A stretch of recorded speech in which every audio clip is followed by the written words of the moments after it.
This show is sponsored by the ComX shop.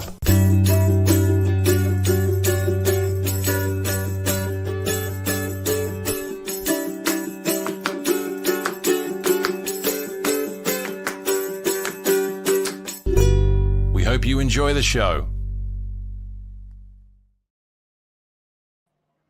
G'day and welcome to Tuesday Chinwag episode 30. My name is Leigh Chalker. I'm the creator of Battle for Bustle and the co-creator of Ring Around the Rosie.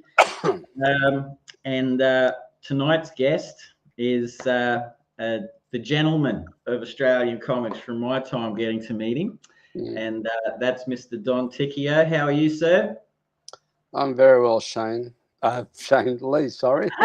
You're fired. See you later. I was talking to Shane a second ago. It's a slip of the tongue. No, there's too many heads before this show going on.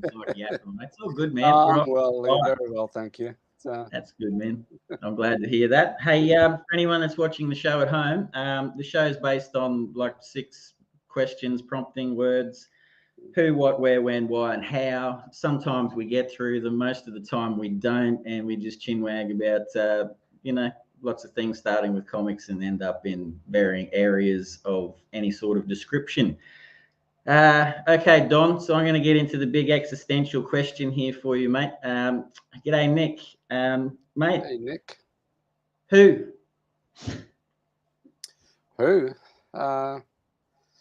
Well, I'm Don Ticchio. I'm a graphic designer by trade who dabbles in comics.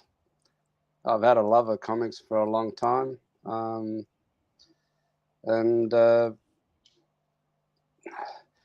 If I wasn't doing graphic design, I probably would have a much stronger attempt at doing comics full time. But I needed to feed a family of 5, so I stuck with my plan B and do comics on the side, which suits me fine. So you got to sell a lot of comics to feed 5 people, man. Sorry, yeah, you got to sell a lot of comics to feed 5 people, Don. Yeah, it was kind of hard. It's fun. I consider it fun. Yeah, enjoyable. In whatever aspect I dabble in. Because you cover all like the broad spectrum of like the production and the artwork and everything, don't you? So well, back in the day, most comic guys did do the broad spectrum, whether you're indie small zine publisher, whatever, you did everything yourself.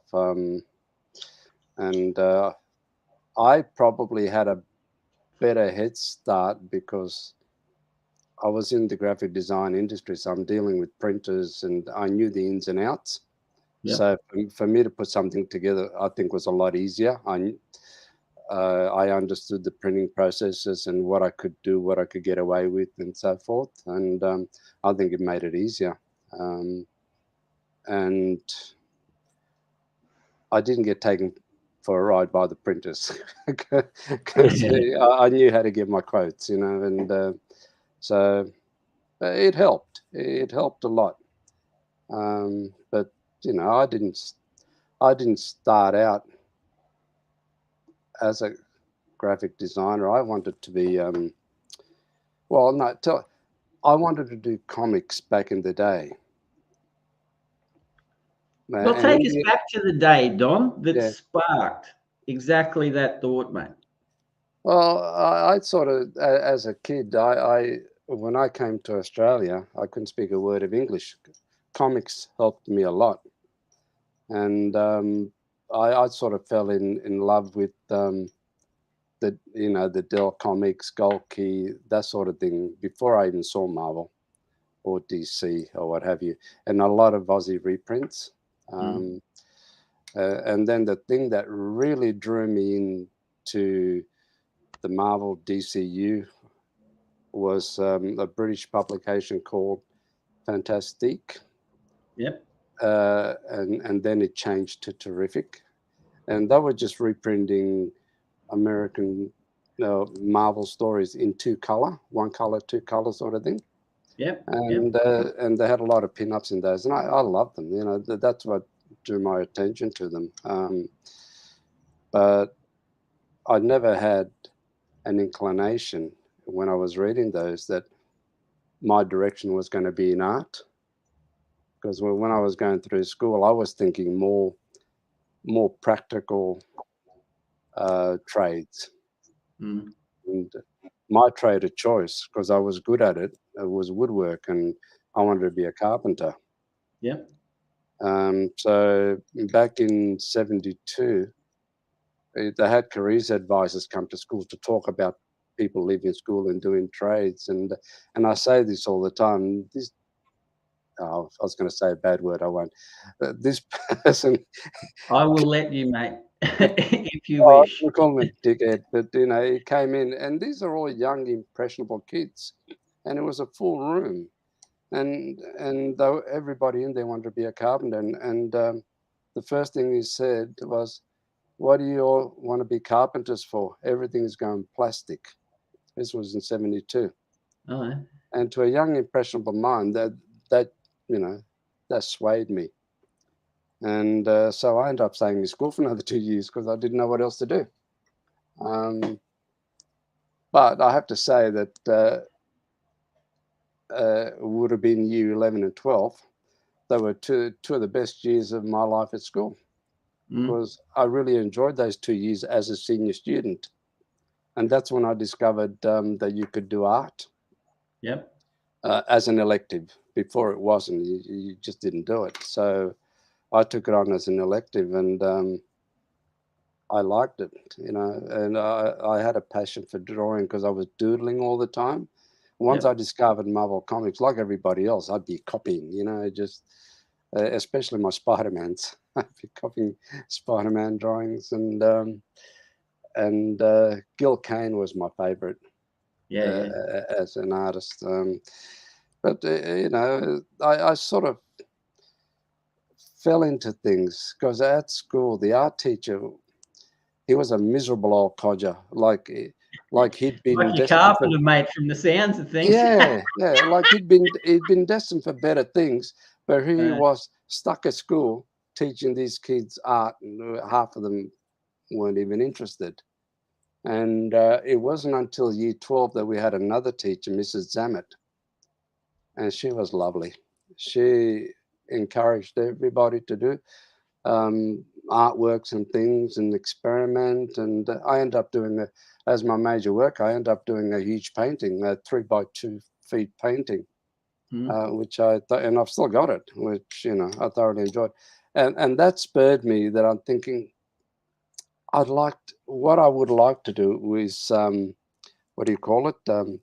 Um, a comic book cover artist. Like you see the Frazetta books and that sort of. That's what I wanted to do, and I think she put me in the right direction and spurred me to do it. So when I applied, once I finished high school and I applied to get into the art school, we had a school here called Alexander Mackie School of Art, Fine Arts, and I went to apply and I didn't get in.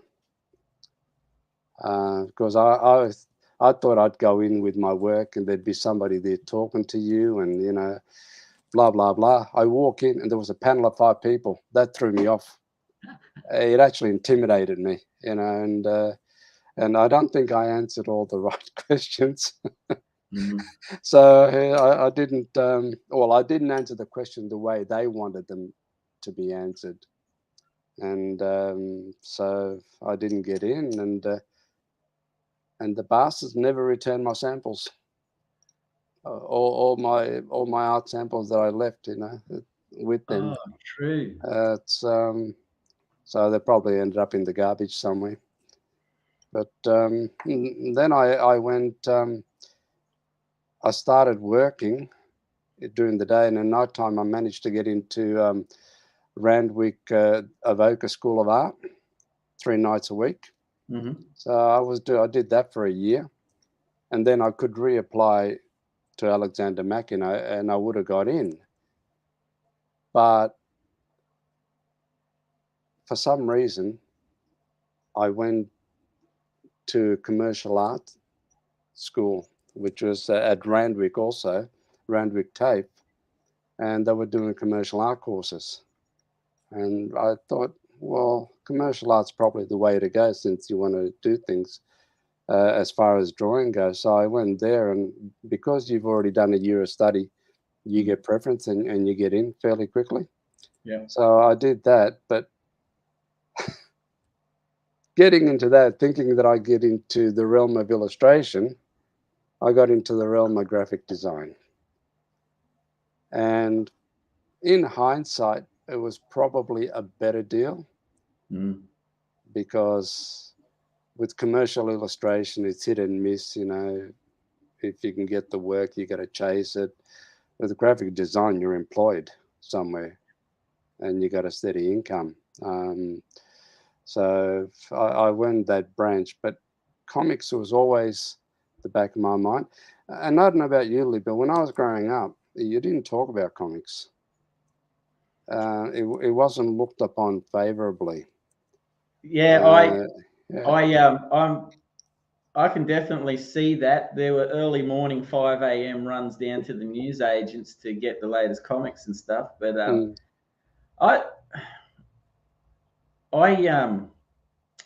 computer games and like consoles and stuff were only just sort of kicking off when I was, like moving into high school and stuff. So there was still a lot of dudes that I went to school with that did read comics, like and collected cards and, because they were easily accessible too, mate. Like you could go to the corner store and there'd be NRL cards or comic books on the rack and in the books and stuff. So you'd often see kids with comic books, but we would get some curry from, the old sporting fraternity of the school, wondering, why we were reading them. And, me being cheeky would sometimes respond, well, at least we can read, which would get me into, like further trouble and stuff down the track. But, it's, it is.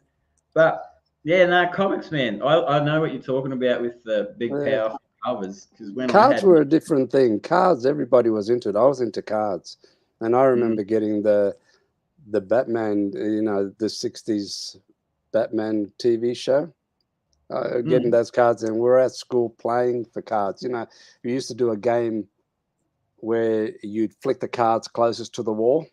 Yeah. And you'd win, or you put the cards flat on the wall and let them drop, and the one that lands closest to the wall wins the cards, sort of thing.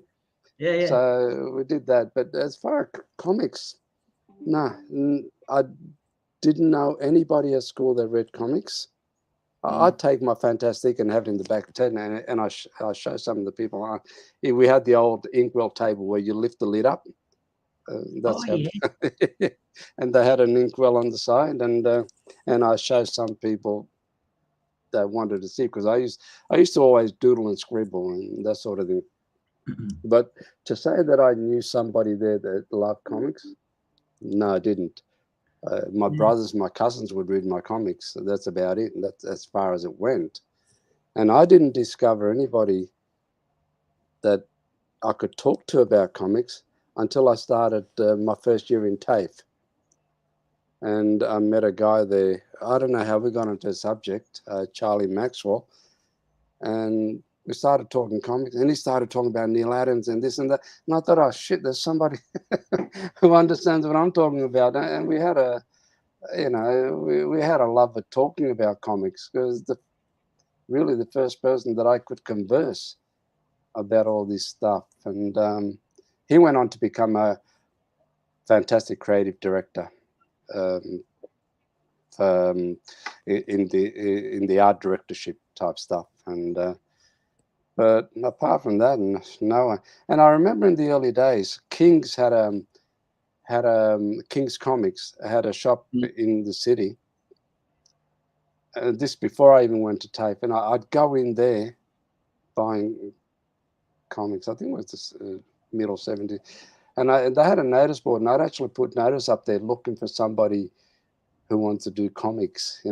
I'll draw, they write sort of thing. And I only ever got one taker, but he was so unreliable, I didn't worry about it, and that was it. And then I just gave up, you know. Yeah.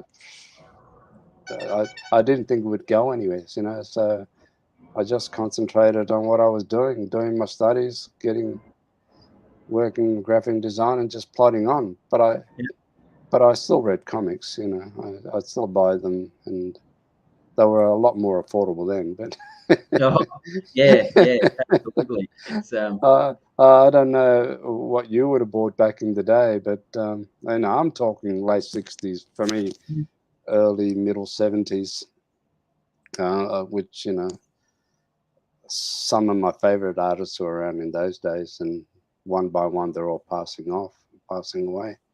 yeah, But yeah. it's kind Sign of the times, it's a natural unfortunately. sign. It is a sign of the times, you know. Yeah. If Taranka passes away, mate, I'll be devastated. Although Yeah, I know well, he's getting on too. yeah, well, you know, I mean, who knows, man? Like, hopefully not anytime soon, because Mm. there's lots of the masters that have gone, you know, but they Mm. leave a lot for people to learn. Because I can, like, I'm a little Uh, bit younger than you, Don, but I had, oh, what's that? This is John Romita, who just passed away recently. Yeah. This was a post he did back in the 70s to promoting, you know, the bullpen and his style and all that. And I've Mm. always loved his stuff, you know. It's I saw it on Facebook, and I thought I better print out a copy of it. Yeah. Well, So, see, when my dad, if he was alive, would probably be a similar age to you, mate. And mm, so when I grew up with the original Amazing Spider-Mans and Doctor Strange and Fantastic Fours, the Uncanny X-Men, mm. just there, you know, like, and what you were saying before is like, and I know my mum would agree with this. She's probably watching at some point. She may yell out yes. I used to actually, much to Dad's disgust, trace. Like, put a piece of paper down over the actual comic books and trace like Spider-Man's Oh yeah. and stuff. And he used to just lose his mind, man. It was like, you know, the young kid, like, Dad, look what I'm doing, you know, like to Dad, you know, Yeah. like, "What?" You know. It's okay, very good. I need, you know, like, I'm going to be angry in a minute. So yeah, I got that and Ditko and stuff, and like, I was introduced at a really young age to all that sort of artwork, Mm, man. So it always yeah. You would stuck have in seen it, yeah. Well, here, and Tad will tell you, Tad Pietrkowski, because I didn't know. He's a history buff on this, and he told me half the Marvel stuff didn't come out here. my mind. I remember picking up Submariner 38. That was the first one I ever saw. Yeah. All the others, who knows where they went? We just didn't see them. And it was a beautiful cover, beautiful cover. But nah, as far as as far as tracing, sometimes you find some books in the secondhand bookshops where you think, oh yeah, great, and you can see the cover has got a pencil impression on it. Mm. Somebody's done the same thing, you know. As opposed, whereas I didn't do that, I actually had a piece of paper next to me, and I copy, you know, just look and copy. It wasn't until years later that I see, nobody tells you these things, that if you worked out a grid system, you could copy perfectly. No one's ever told me that until now. Like, yeah, it's like, see what you learn on Chinwags. Yeah, no, Yeah, that's how you do a lot of paintings. You know, if you got something that you want to replicate, work out a grid system, and the old masters used to do that too, to, mm. you know, to get it right.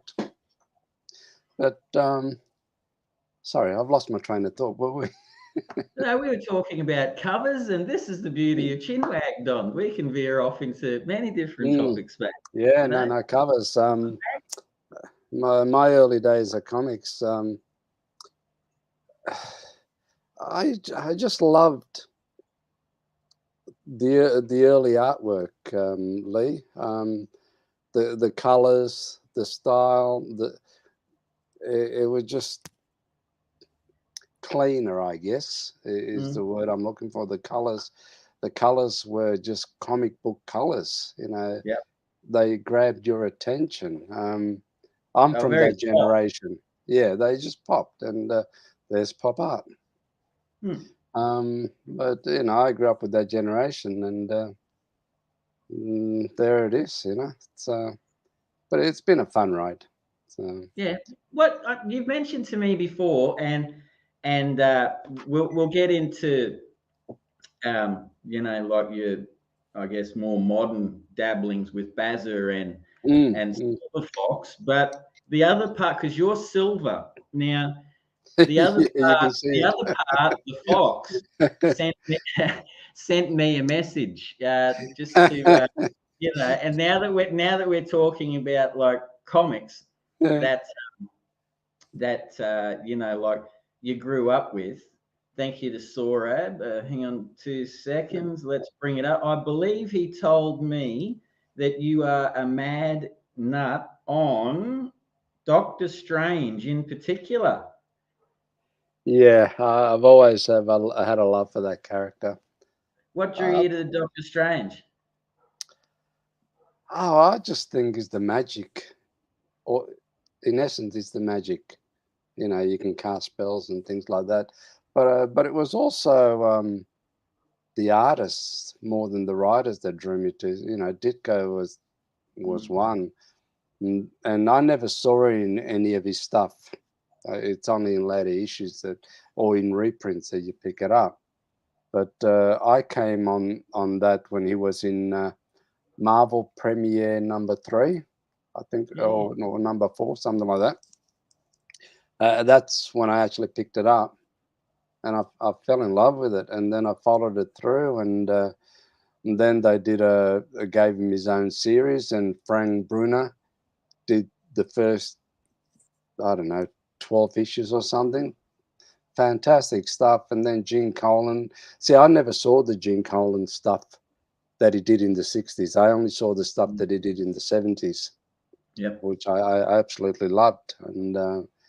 And if I had to say the characters in Marvel that I've loved have been Doctor Strange and the Submariner, and there's a few others, but mainly those two, and the Silver Because they're Surfer. so The visually Silver Surfer, yeah. striking. Well, there's another visually Yeah, visually striking. That's character. right. And I liked Kirby's take on it, Yep. but I also liked John Buscema's take on it. But I never saw those. They didn't come out here. I think I picked up Silver Surfer 16, and then 17. Never saw 18 because what came out was sporadic. Yeah, yeah. And Tad was telling me that as I said before, half the stuff didn't get here. It was just, you got the sporadic stuff. Because I remember I'd pick up an issue, I'd come back, oh shit, what happened to the other 3 issues? And there's so many gaps. Yeah, yeah. Slowly Did I've you been trying to. manage to go back and fill in the gaps? Nah, they're just too pricey for me. It's Yeah, usually I find ones that are beaten around the ear, Yep. and they're selling for $10 or $20 at the most, and I get them. But otherwise, some of them are too pricey for my liking. I, if anything, I'm pragmatic about what I can and can't spend. Yep. Besides that, my wife would kill me, so I just got to be careful. Well, Don, better to beg forgiveness than ask permission sometimes, mate. I don't know. I don't know. If she's Sicilian, mate, Yeah. I could be in trouble. I'm sensing some fear there, Don.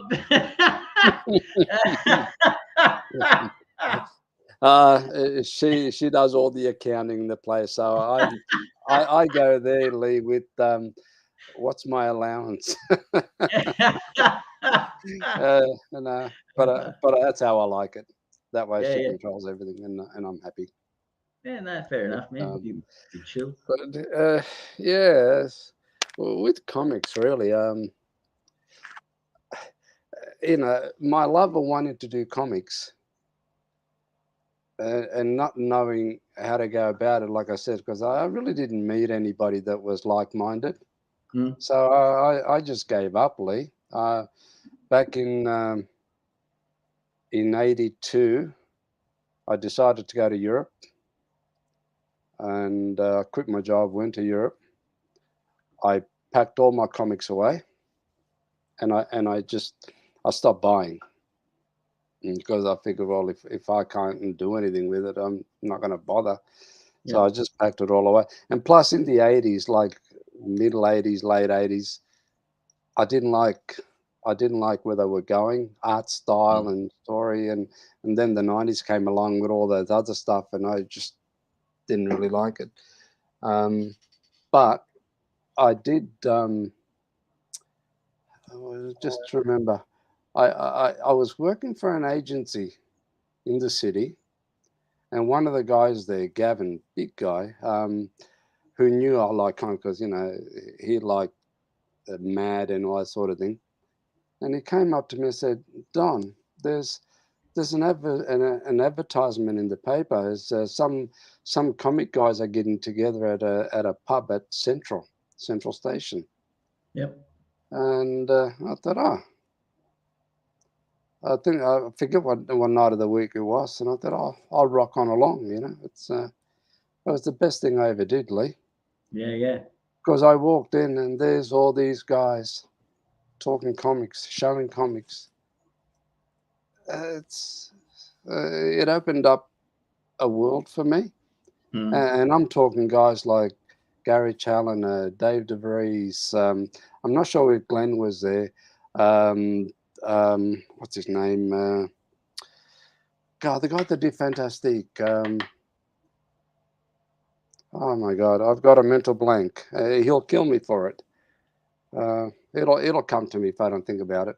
Anyway, these guys just all of a sudden, I found a group that was meeting every once a week, or was it once a week? Oh, I forget now.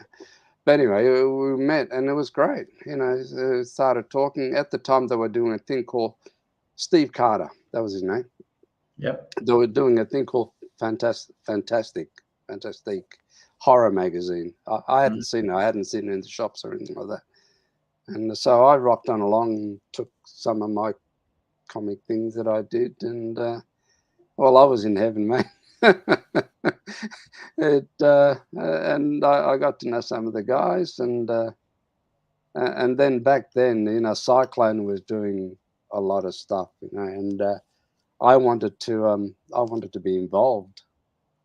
Even though I was working at the advertising agency, I wanted to be involved with this sort of thing. And I remember going to the Cyclone office with a bundle of sketches and things, and Gary Challoner was there, and I can't remember if Dave DeVries was. I think he was, and Glenn might have been there too, Glenn Lumsden. And I just showed him this thing, and he said, "Oh, what's he drawn?" And Gary goes, "He's drawn everything. It's just sketches."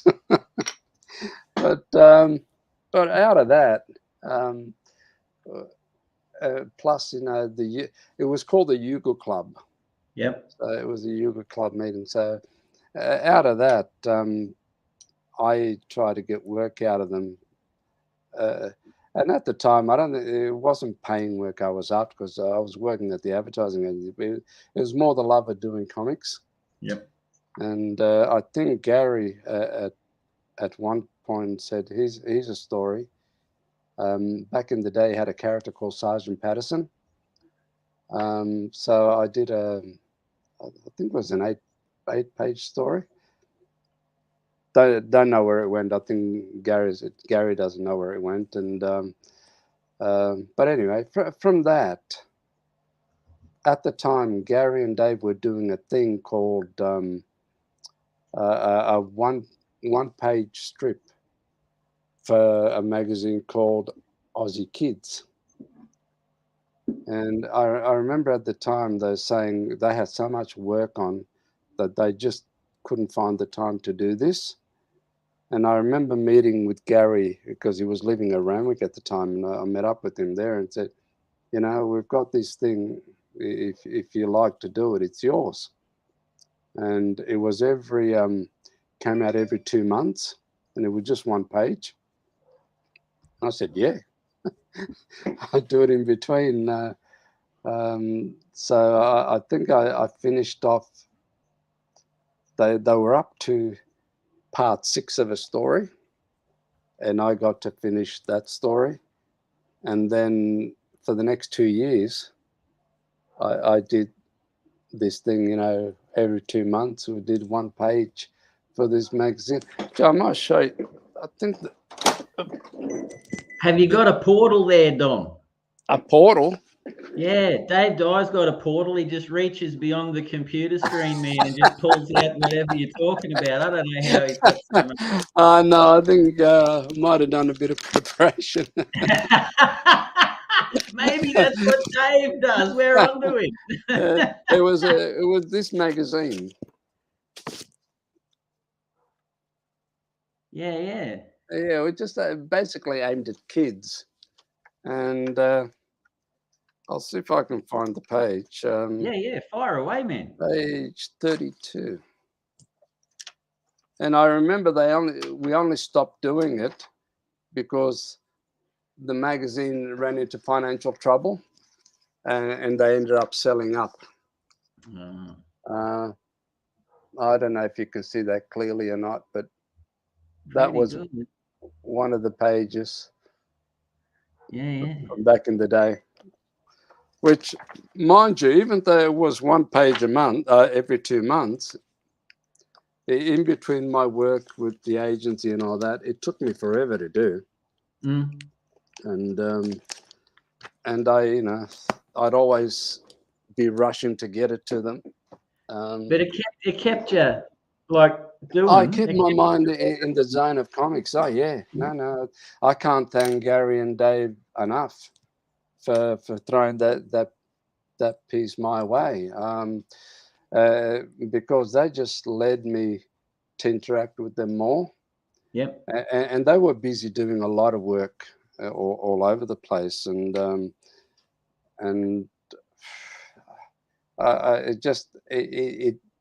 it pushed my desire to put a comic out.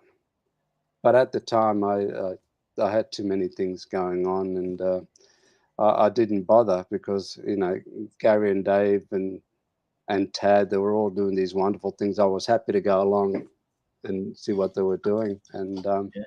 And then issue 1 came along. Sam Young was part of the Yuga Club crowd, and he was only a young kid, you know, 19, doing all this stuff. And I decided that I wanted to help them, and Sam was happy to have me on board. Because you got to understand, I was 36. I was the old fart. Everybody was young, you know. It's I'm not sure. Gary, I think, is only in his 50s, early 50s. So I sort of got onto it late because I didn't have how can I say the drive to do things on my own. I needed other people around me.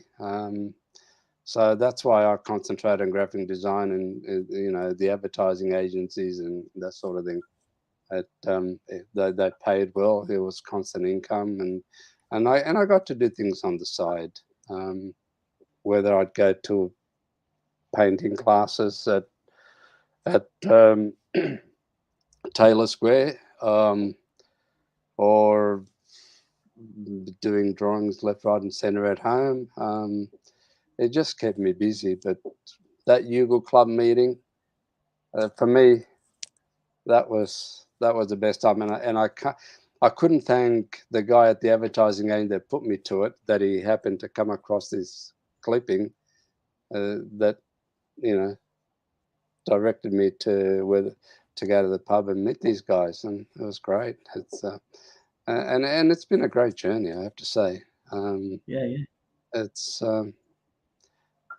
and when Cyclone, they sort of stopped, and I remember speaking to Gary and Dave about, I was thinking of bringing out a comic myself, if they wanted to be involved with it and use some of their stuff, because I didn't have anything. I just wanted to get things going, and they were very, very supportive, and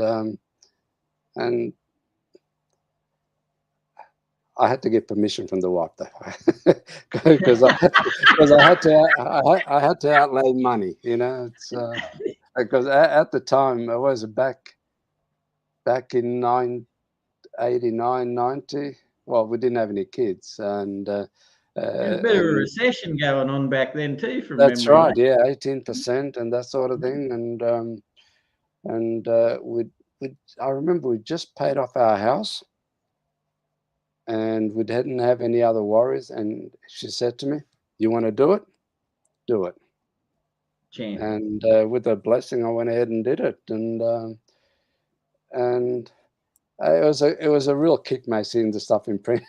Yeah. As I'm sure when you see your stuff in print, it's a vanity thing, I guess, but it's a real kick, and it was fun. I remember it was fun. It was a lot of work.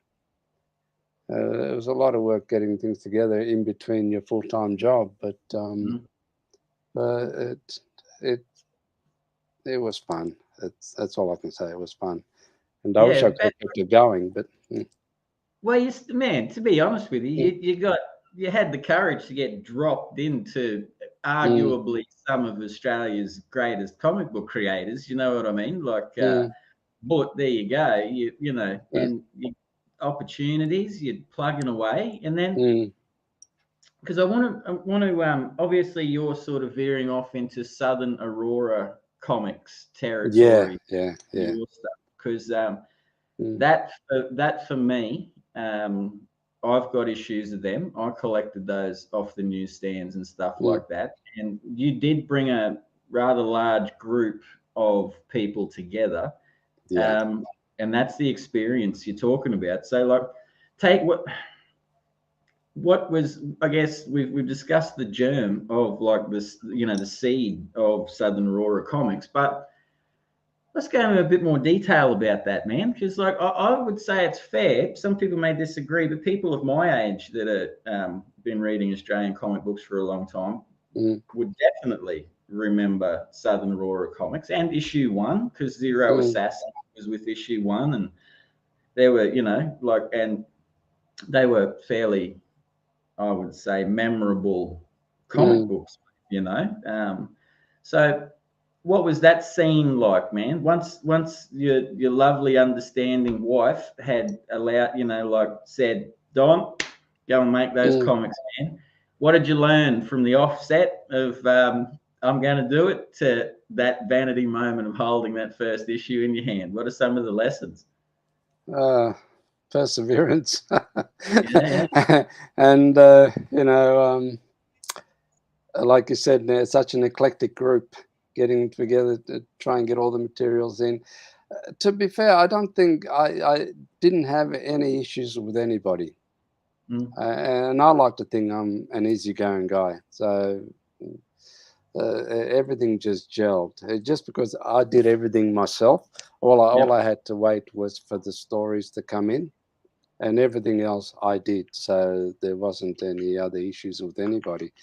But I learned that it was great to work with the comic guys. So it's and I'd get excited when a story would come in that I hadn't seen of artwork, and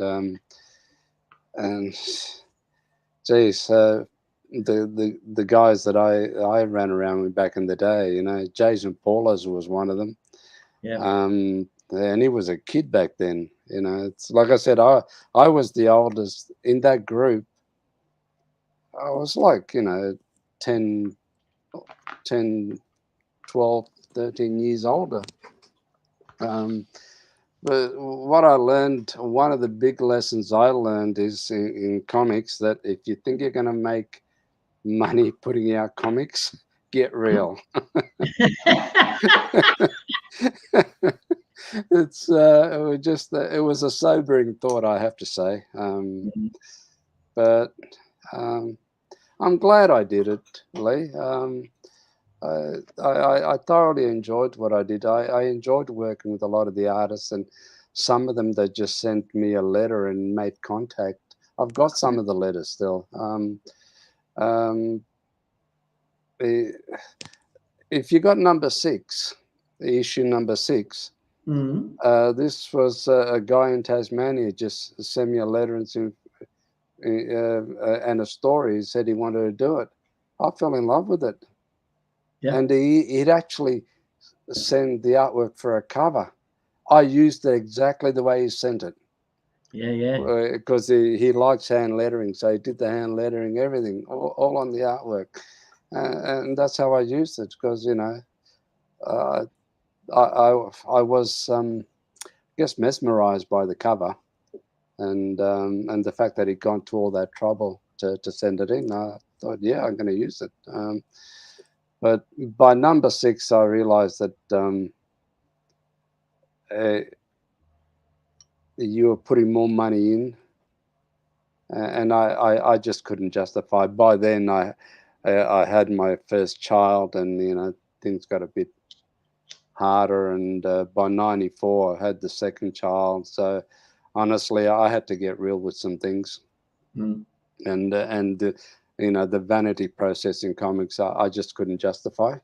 Yep. So I, I sort of stopped, but I stopped doing that. But I wanted to do the special issues, Mm. and this is where you had your Australian war stories, Yep.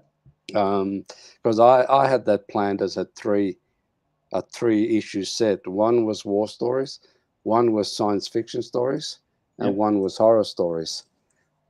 Now I got the war stories out, and then I had material come in for the science fiction stories, and Steve Carter did a fantastic cover. It was a combination of Steve Carter, Jason Paulos, Dave DeVries. But it took so long to get that cover um, to come to me Mm. to do the things that by the time I got it, my directions had changed.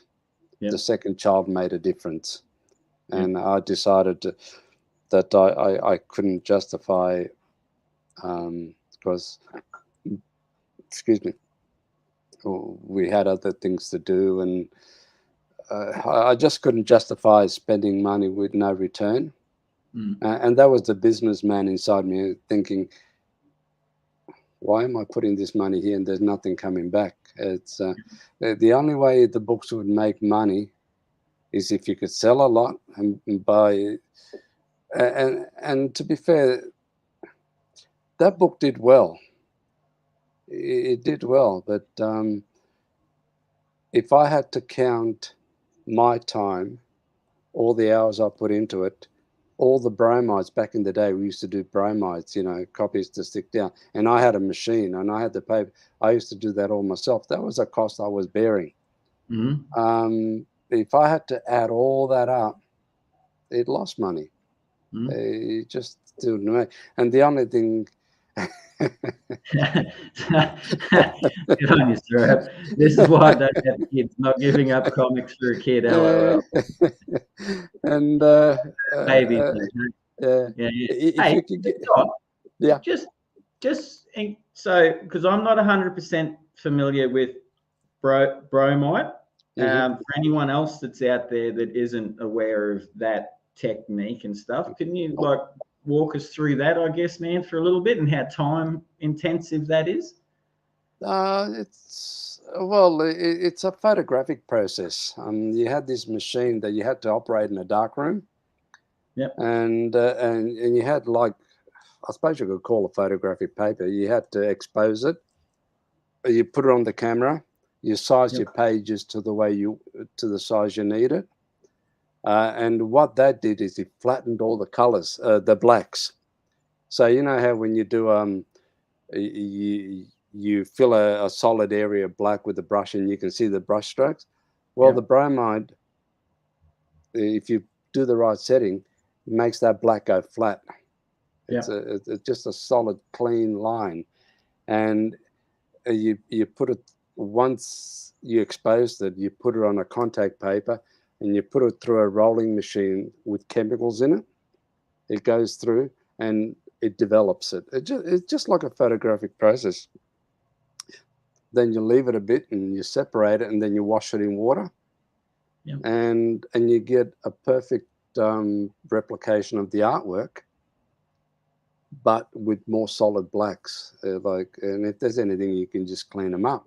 And if you treat them, if you wash them properly, no chemical residue, those things will last forever.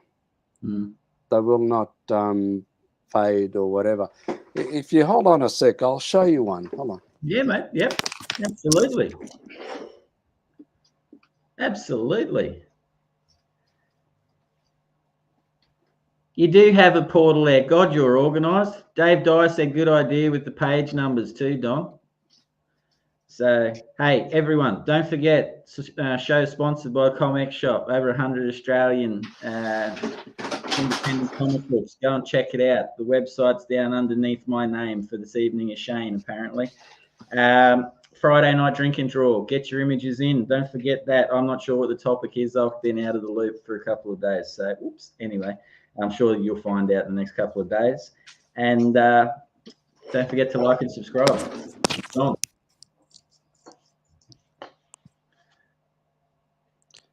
This isn't a Southern Aurora, just what I could get my hands on.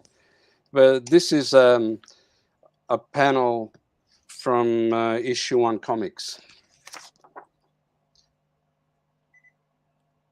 Or is it? I'm not even too sure where this was from now. But anyway, it's one of Jason Paulos's artwork. And if you look at that, these are bromides that 92? Yep. Black as sharp as ever. Yeah, they don't fade. They just retain their clarity and their cleanliness. Yeah. It just doesn't fade, if they're treated properly. And that's how a lot of how you see a lot of reprints of some stuff from the 40s and 50s and what have you. Yep. Where they work off originals that they did off the artwork.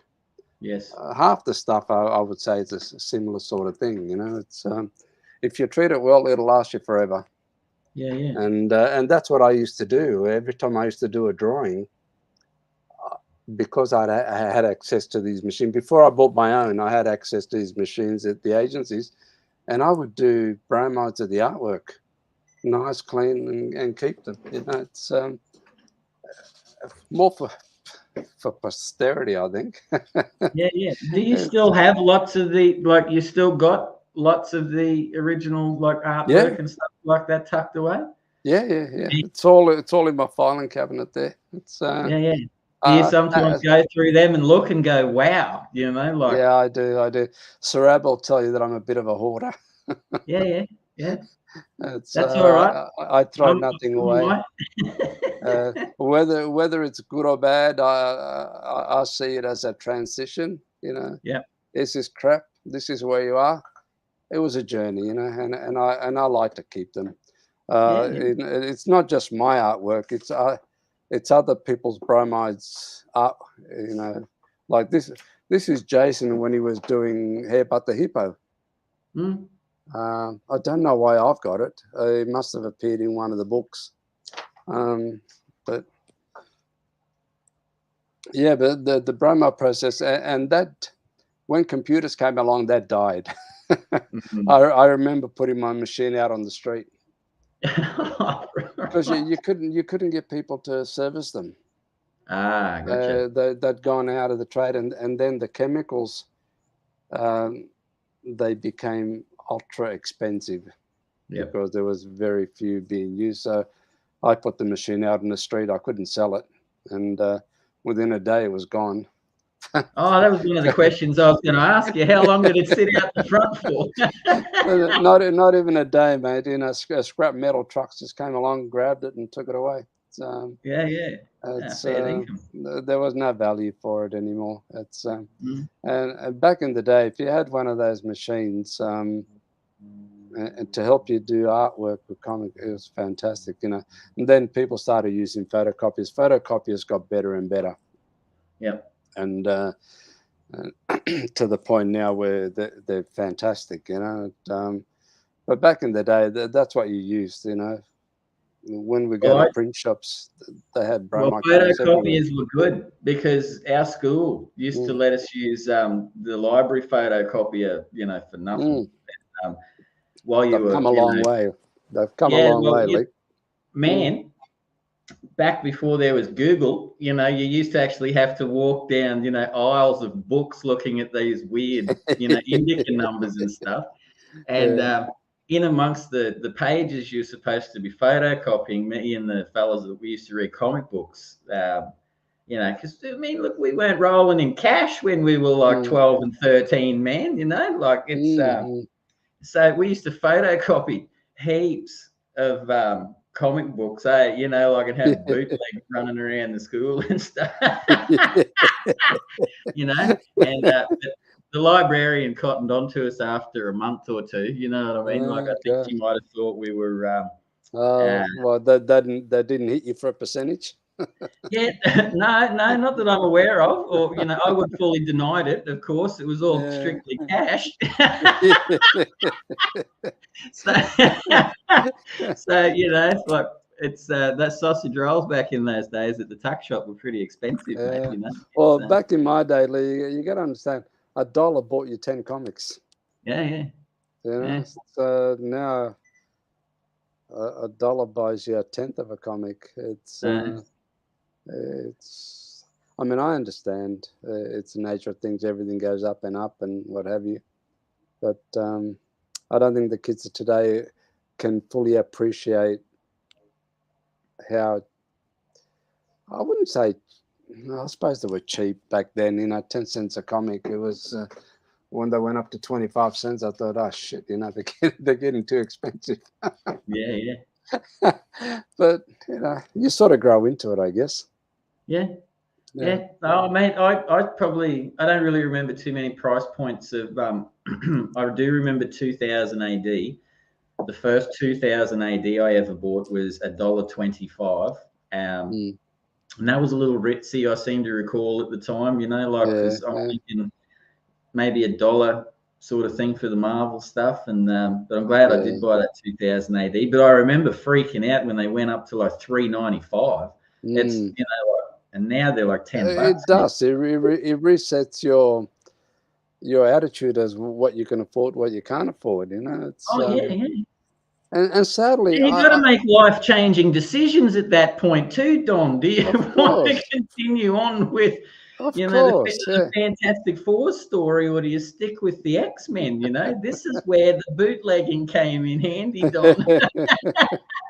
You There's know, probably a Wonder poster of you somewhere.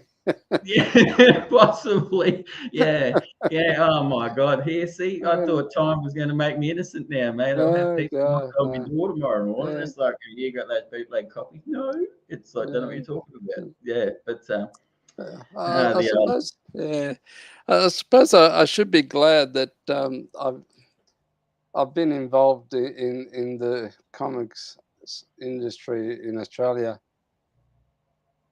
in some shape or form, you know, and I'm glad for that. I consider it a wonderful hobby uh, yeah, for me. You know, it's because you know there's the running of the business that I used to do, and that was first and foremost. You know, and the comics on the side. But I had given it away, Lee, back in 2001. My third child was born, and I thought that's it. You know, I got to knuckle down, and I concentrated on the business. yeah, Because my wife wasn't working at this, she stayed home to look after the kids and one income, so I had to knuckle down. mm, But this is where Sarab comes in. You know, I I met Sarab in '95. yep, He was a kid in at uni, and I think he came to the Yugo Club too, but I don't recall him. But I remember him ringing me and saying, "Look, I'm putting out a comic. I need some help." I said, "Yeah, glad to help," because by '95, issue 1 and all the others had stopped, and I'd stopped, and so Sam Sarab came along and said he wanted help he was doing a comic called Scunge at the time. Mm-hmm. So I helped him with coloring covers 1 and 2, I think, and that kept my interest in comics going Yep. until, I don't know, when my 3rd child was born. And Sarab got busy doing other things after he finished with Scunge. He didn't do anything. He got stuck into his work. Yep. Anyway, so I've given it away. But Sarab and I always kept in contact through one form or another. Yep. And then fast forward to like in between, Sarab was working for other companies and I'd get work out of it. But in between, Sarab was doing a comic called Rudy Cool and tinkering around it. And I think it was in 2002. I got one of my staff to color it, and she loved it. It was something different away from graphic design. This is fun stuff. And at that point, she got me to do a 1-page comic of a boyfriend. And I thought, oh, okay, we'll do that. And she colored it. So it was fun. But while I was doing that, I sort of stepped away. But Sarab sort of dragged me back into it, just doing these incidental things. Mm-hmm. And then fast forward to 2010, around about like that, he said, "Look, I'm thinking of starting up Silver Fox Comics, and I want to do this, I want to do that. Do you want to be involved?" I said, "Yeah." I couldn't do it financially, but I definitely could help in all other aspects. Yep. And I use the analogy like from The Godfather, where Michael Corleone wants to get out of it, but the more he tries to get out, the more they pull him in. and that's how it sort of went with me. And I'm thankful to Sarab for dragging me back in, because it's been a fun journey. It really has. Yeah. And we started out, not many people know this, but Sarab was the first Australian writer to get a license to write stories for Zorro. Yep. Yep. And we did 2 issues. The first issue was a double-size issue. We had a story for number 3, which I loved. It was coming out nicely, but pulp characters from the day just weren't selling. And that's when we decided to change tact, and we did Rudy Cool. And then from there, we were doing Rudy Cool. He decided to do zombie stories, so we did Zombie Cities, and that went really well, Leigh. If I'd have known how well it was going to do, I'd have printed the bloody thing in China, for half, or almost a third of the cost. But and out of that, there was a story in there called "Daddy Take Me Home," I think, or something like that. It was just that's where Bazza was born. Yep. And we got more response on that story that Sarab thought he wanted to try and do something with this guy, and we took him out and gave him. We decided we weren't going to do single issue books, because you have to sell a lot of them to make any money, or to cover your costs. If you can cover your costs, you're doing well. We did. We decided to do a graphic novel like we did with Zombie Cities, big thick book, and the rest is history. Yep. That character just took off. Mind you, the first iteration of the covers that we did weren't doing that well. but we tinkered. We tinkered with the cover, with the name, how it was placed, how much emphasis was given on Bazza and all that, until we got it basically Bazza. Yep. And that made all the difference. And that, I think, is due to Sarab's marketing skills. He managed to turn around, and like I said, five graphic novels down the track, Bazza's doing well. So, and we're thinking of looking at number 6. So we'll see how that goes. Yeah. Well, you just recently launched Bazza issue 5, and the Fox part of Silver Fox also let me in on a little tidbit here, mate. That that I've got to say made me laugh. We were talking about it before the show. Don apparently nearly missed the Sydney Supernova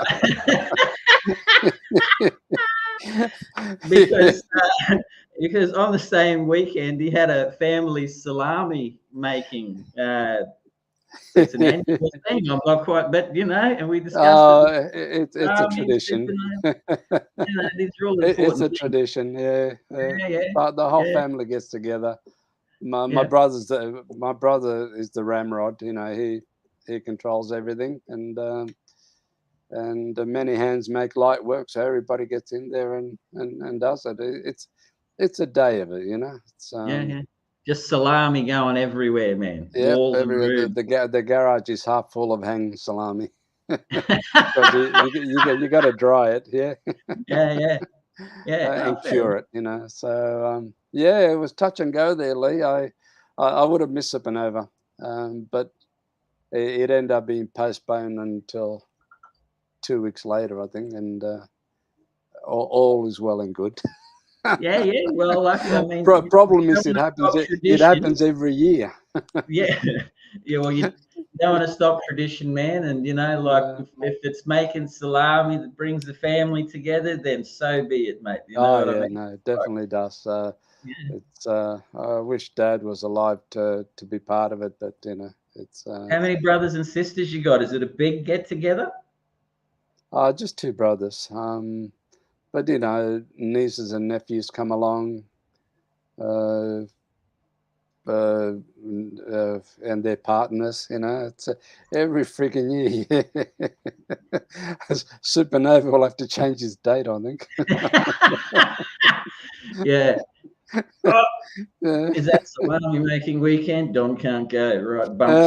Yeah. No, might have to have a chat to Daniel, I think.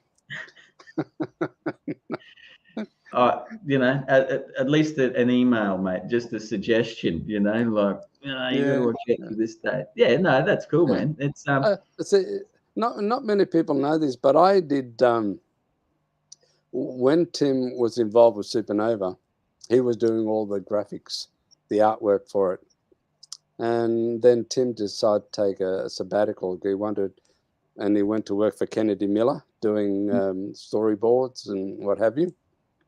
So they approached me to take it on board.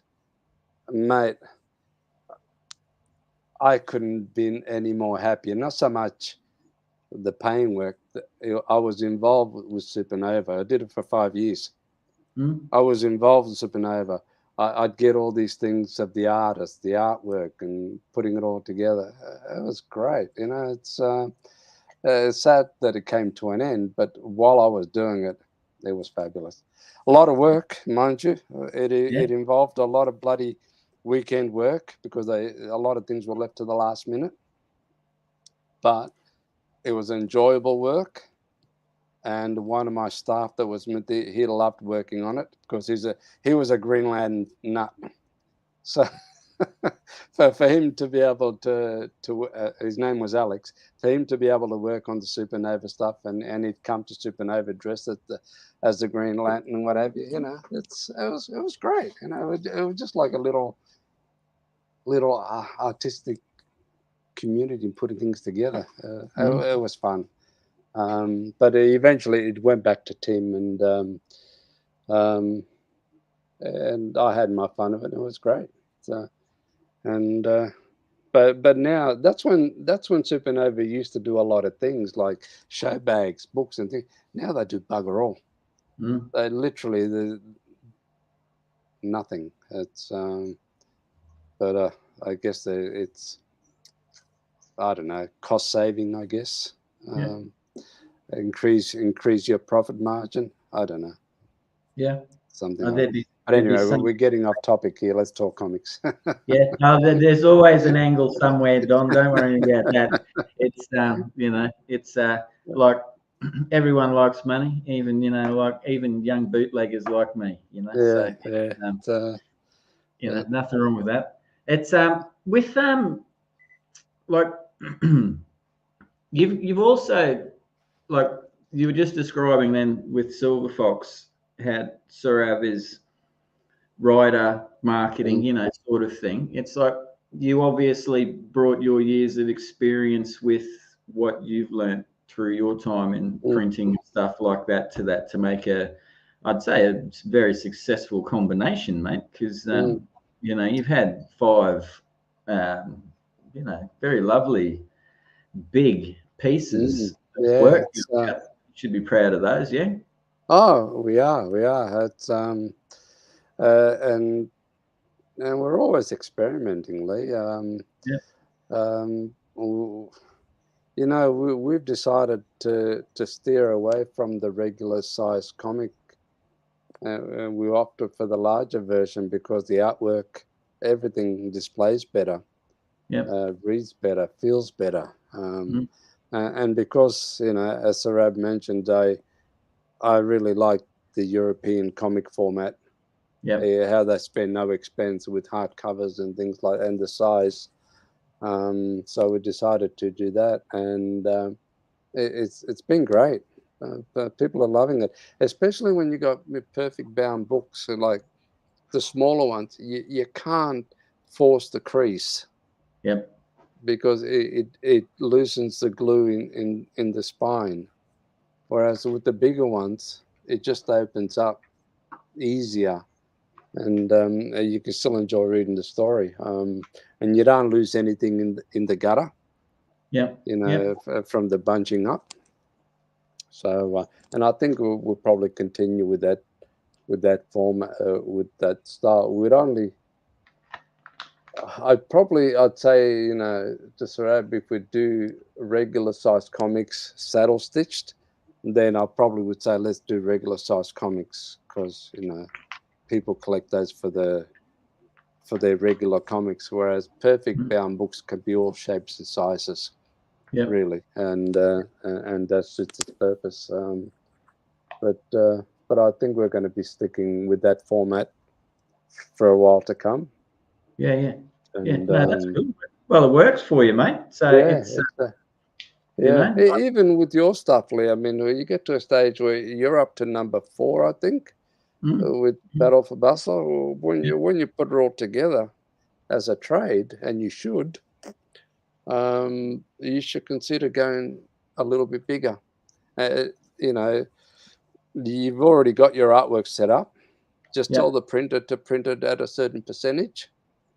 When they print, without you don't have to do anything else. Oh well, actually, if you're going to compile into a graphic novel, you'll have to do something else. He'll have to bring it all together, but definitely it would I think would look a bit better on a larger format.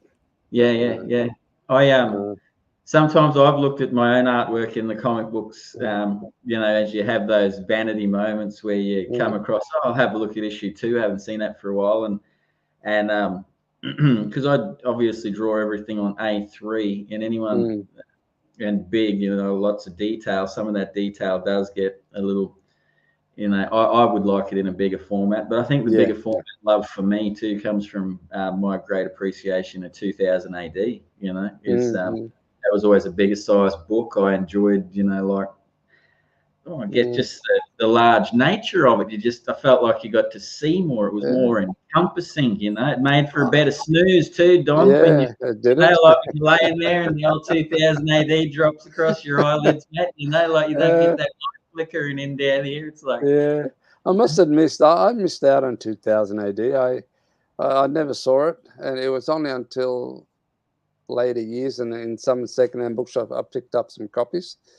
But I never picked it up, never used to see it, and hence I've missed out on a lot of stuff that was in those books. You know, it's which is a damn shame. You know, it's mate, honestly, I was coming from like my dad collecting heaps of comic books. He was in like Amazing Spider-Man, Spectacular Spider-Man, Web of Spider-Man, like, you know, anything Spider-Man and man, Marvel Team Up, Marvel Tales, like everything was Spider-Man, you know, like, so Spider-Man everywhere. So I grew up with that. I was devouring Spider-Man.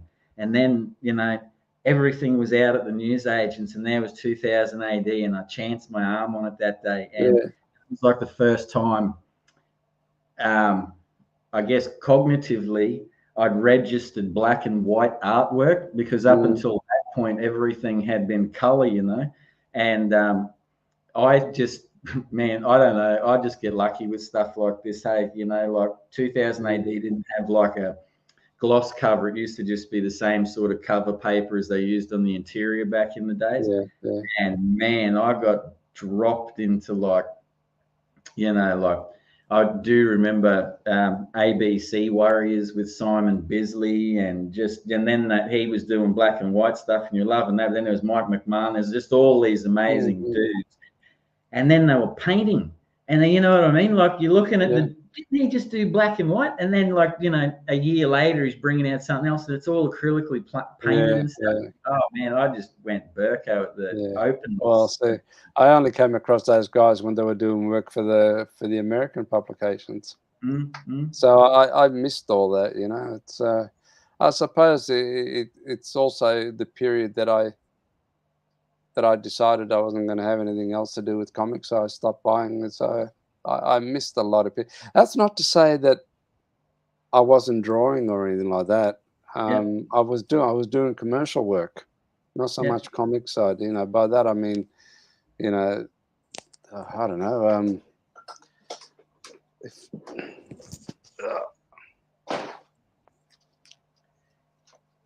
Awesome! You got more stuff. Yeah, I'll show you. Yeah. I mean, I was doing did a children's book. Yep.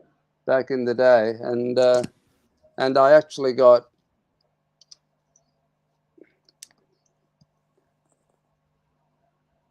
and I got one of my staff who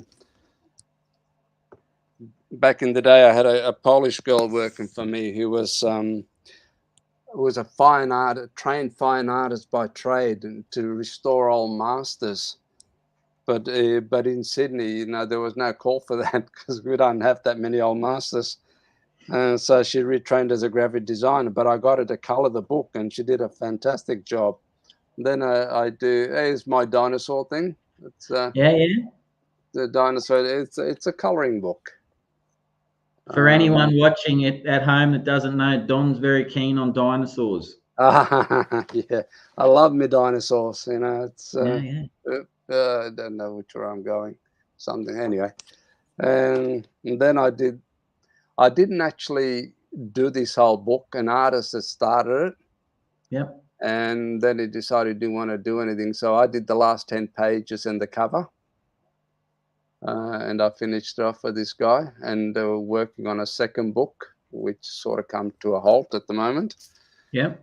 And then I did these characters for a calendar company where we did a lot of posters, and I didn't want to do anything else. And I said, well, I created the characters I'm going to use in a coloring book, and they're very simple illustrations. So they're nothing. They're beautiful illustrations, man. Yeah, I did them with a broad, thick line to make it easy for kids to color. You know, because you see a lot of coloring books for kids, and the lines are so bloody thin. You know, imagine getting a 5-year-old to color between the lines. You know, it's very, very basic stuff. You know? Yeah. Oh, mate, they're lovely. So I've been busy doing other things, Mm. not comic related, but still, still drawing, and that gets my passion in for drawing keep going, Yeah. and you know, love my When did dinosaurs. when did young Don decide to you had your art classes and stuff, and you weren't really sure about, but to Mm. build to that, you must have been, as you said, doodling and dabbling away, when you were younger and stuff. Mm. Were you starting off your comic book and your dinosaur love at that stage? Were you finding, No, I wasn't. It's only when I saw copies of Turok, Son of Stone, that I fell in love with that sort of genre. It's, yeah, and then dinosaurs, the love of dinosaurs developed. They used to have those old dinosaur movies on TV with claymation. the Harry Haffenhausen Yeah, stuff, like yeah. King Kong and And, that. and there was one movie that I absolutely loved. It was done in the 1940s called uh, 10,000 BC or something, Yeah, something yeah, like yeah. that, with Victor Mature. Nobody would know who he is, but back in the day, he was a big star. Mm? And I recently saw it. It was ahead of its time in some of the stuff they were doing. It's I think, and then I saw the 1933 King Kong, and I fell in Mm? love with that. And I saw that back in the uh, 67, 68, something like that. We didn't have a television, so I had to go to my uncle's place because he had it, and we were watching things there. It's Yeah, yeah.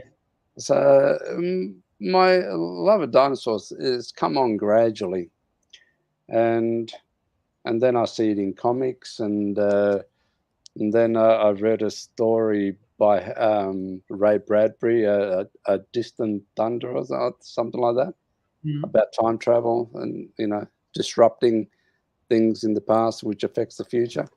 Yep. Um, and then you get all these books, but then years ago they brought out a dinosaur series by a guy called Delgado. I don't know if you've ever seen it, but it's fantastic, beautifully done. Yeah. And then you had William Stout, who's a dinosaur man. He illustrated beautiful artwork, and that sort of gelled the love. Again, there's no way I'd remember their names of their Latin names, but Triceratops and Stegosaurus and all that, But Yep. um, but yeah, no, mind you, I don't want him here today. You'd have to imagine asking them to move from the back of your car, mate. Oh, look, mate, I've got to go to work. But it's It's, where are all yeah, the dogs in the neighbourhood going? It's uh, getting taken yeah, away. and that love of dinosaur really. Uh, I think it was 91. In 91, I'd left the agency and I got together with a group of guys and we started our own studio under one umbrella. And I was the graphic design department of that. And at the time, there was a company called Federal Publishing. They Mm. did a lot of the reprints They used of to do black and Americans. white reruns and Yeah. stuff. Yeah, yeah. And I thought, I've got an idea for a dinosaur coloring book. And I want to see if they'll go for it. So I approached them. I said, look, I want to do a coloring book for dinosaurs. Would you be interested? And I said, yeah, do it and bring it to us and we'll have a look. So I did it, and they took it. Back in the day, they paid me $1,000 for it, and they printed 25,000 books. And because they were the publisher distributor, they would send the book out. On the recall, it would come back. They would clean them up, send them back out again. Because they were the distributor, it cost them bugger all. Yep. And because I was speaking to my accounts person that was dealing with me, said, "Oh, we virtually sold all of them because I'd get them back, take them out again, get them back, take them out again, and they pop very little." Wouldn't it be lovely if they could do that with with comics, with our comics? Mm. But it would cost us, and it's not viable. Whereas for Yeah. them, because it was their industry, and their production team, Yep. it was nothing for them to put books on the back of other books and send them out. And Yep. and then Federal Publishing closed their doors. But I'd made sure I got back the rights to the drawings. Yep. So I've got the rights back, and I've published that book 4 times already. Yeah. Right. Like every I sort of waited 4 or 5 years and put it out because you're getting a new generation of kids coming along. Yeah, for sure. So I put it out to the point where the last one I tried to do it again, and distribution companies have pretty much shrunk. There's only 3: Gordon and Gotch, Fairfax is finished. There's another mob and Network, and now it's got to the point where the distributors are dictating to you whether the book will sell or not. And said, but you've got a history of it. It sells. I've made money on it every time. Yep. And says, oh, we don't think it'll sell, or they come back with a ridiculous price and saying, we want $1 an issue distributor. You're in the red before you start, Yep. with the printing and all that. Not that I stuff it, Yep. and they were saying that you have to offer the newsagents a better deal. And so, what do you mean? You have to give them 50 to 75% of cover price. Are you kidding me? Mm. I'm selling a book for $5, and you want me to give them, $4 out of that? Mm. Nah, it's sort of. I just gave up. Yep. It just wasn't viable anymore. So it's a changing market. The newsagents are pretty much dead or half empty or Yeah. diversifying, selling socks and flowers. And I'm I, sure you get I that up was your just way going to say too. that, Don. You go in there, man, and there's a shelf of magazines, and then over the other side, the card sections become 3 times as big, and there's knickknacks and stuff because everyone needs Yeah. those thong like fly swatters, mate. You know what I mean? I Like, know you know, it's a damn shame that it went that way. But you, I suppose you can sell online, but that takes work, and I haven't got the patience nor the nous for it. mm, Um, that kind of technology. As I was saying to Sarab, I'm pretty much retiring, so I really don't. I really don't want to know about all this internet stuff and what have you. It's yeah. I'll just yeah, I'll just do things and let others do the other bits.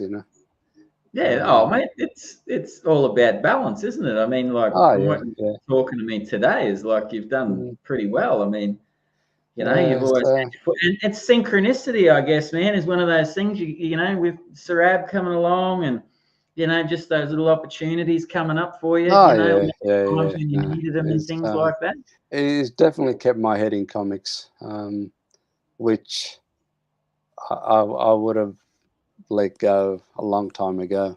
Mm, And and in keeping me in the comic scene, I've sort of reconnected with a lot of people that I hadn't seen for a while, and mm, and I talked to some, and now there's this Yugo Club thing online that we do once once a week, yep. and now you got all these forums and platforms like your Chinwag, your Friday night drink and draw, which I love. All these things that warms my heart, Lee, because I look at the kid back in the '70s. None of this shit was available, and, Yeah, yeah.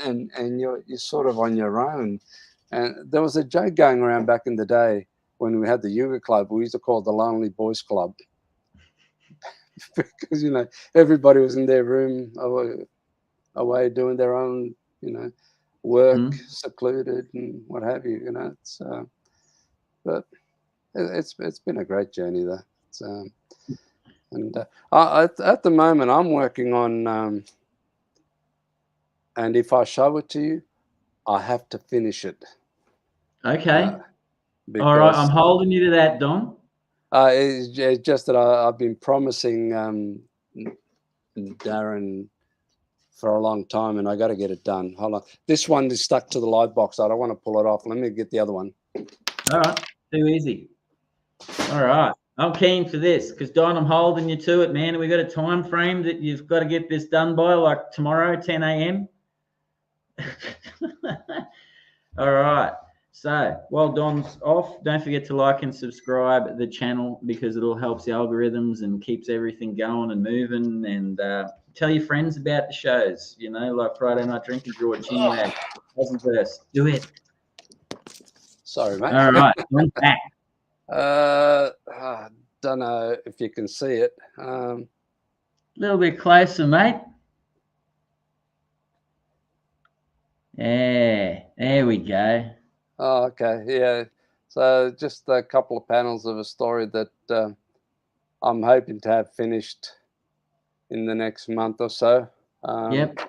For retro sci-fi. Beautiful. So I don't do much, Leigh, apart from Baza and the Silver Fox keeping me busy. Mm. I do little projects on the side, and Yep.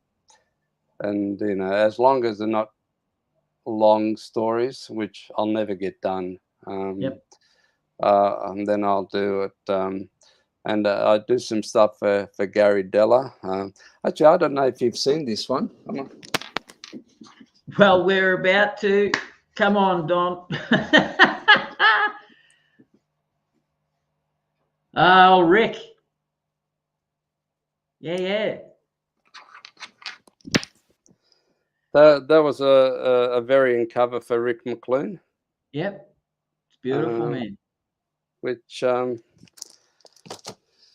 Which Gary Della sort of approached me, and I said, "Yeah, I'd love to do one." It's I do odd bods, I guess you could call them.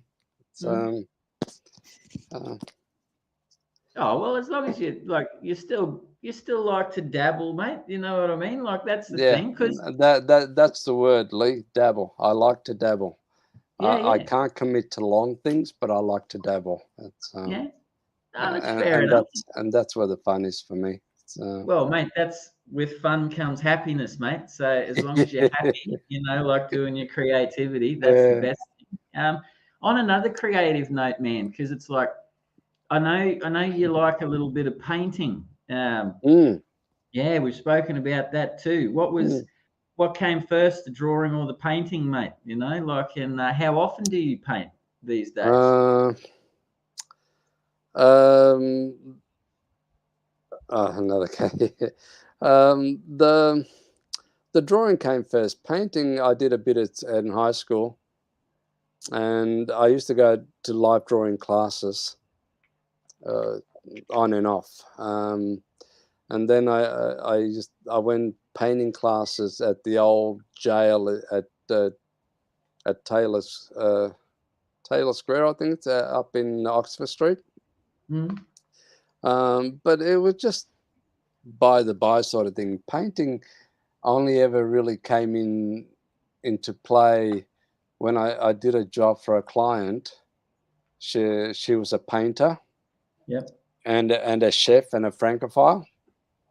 And she did this beautiful book of recipes and paintings, all on French themes and old masters, Renaissance, that sort of thing.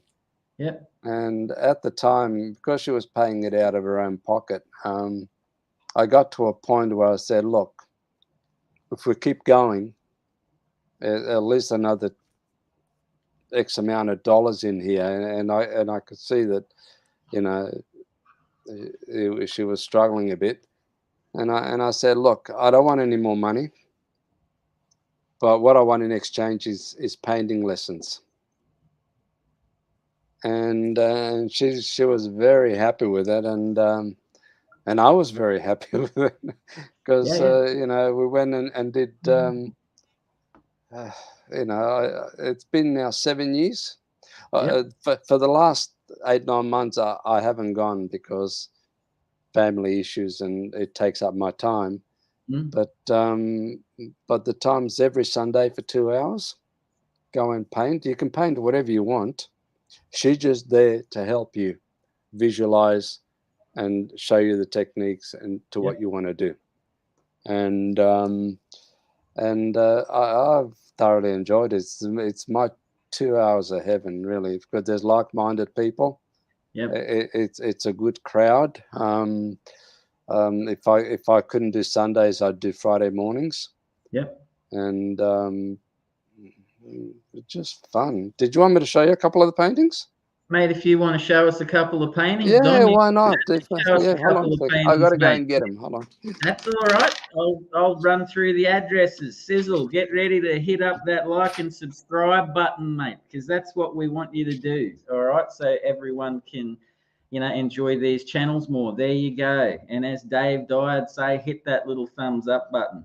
Now, Friday night drink and draw on every Friday. I believe it's episode 96 on the way to 100. I'm not sure what the topic is. For that, I apologize. But, you know, you'll find out eventually, and you can send it through to the email, all your artwork that you want to show off and get it, let eyeballs see it, and get yourself out there. Sizzle, chuck that up for you in a minute. Show is sponsored by the ComX shop with over 100 Australian independent titles. So it also has a $9 flat shipping rate, which means you can get one comic for $9. You can get 500, you know, maybe not 500. That might be a bit expensive. I don't know. Shane's going to kill me. Don't buy 500 comics. But let's settle for 20. 20 is a good number. They fit nicely in a box. Back to Don. Hit us up with these paintings, mate. Yeah, but I'm just picking up two totally different. One is a landscape. Ah, yeah. It's like so. Yeah. And one is, might have to step back for this one. Oh, it's a biggie. Oh, look at that. So, you know, there's a lot of things wrong with it, but it was fun painting it. It's beautiful, man. So have you used that for anything, like a cover or a well, it was meant to be. It was meant to be a cover for a book. Yep. And then in the end, actually, I'll show you.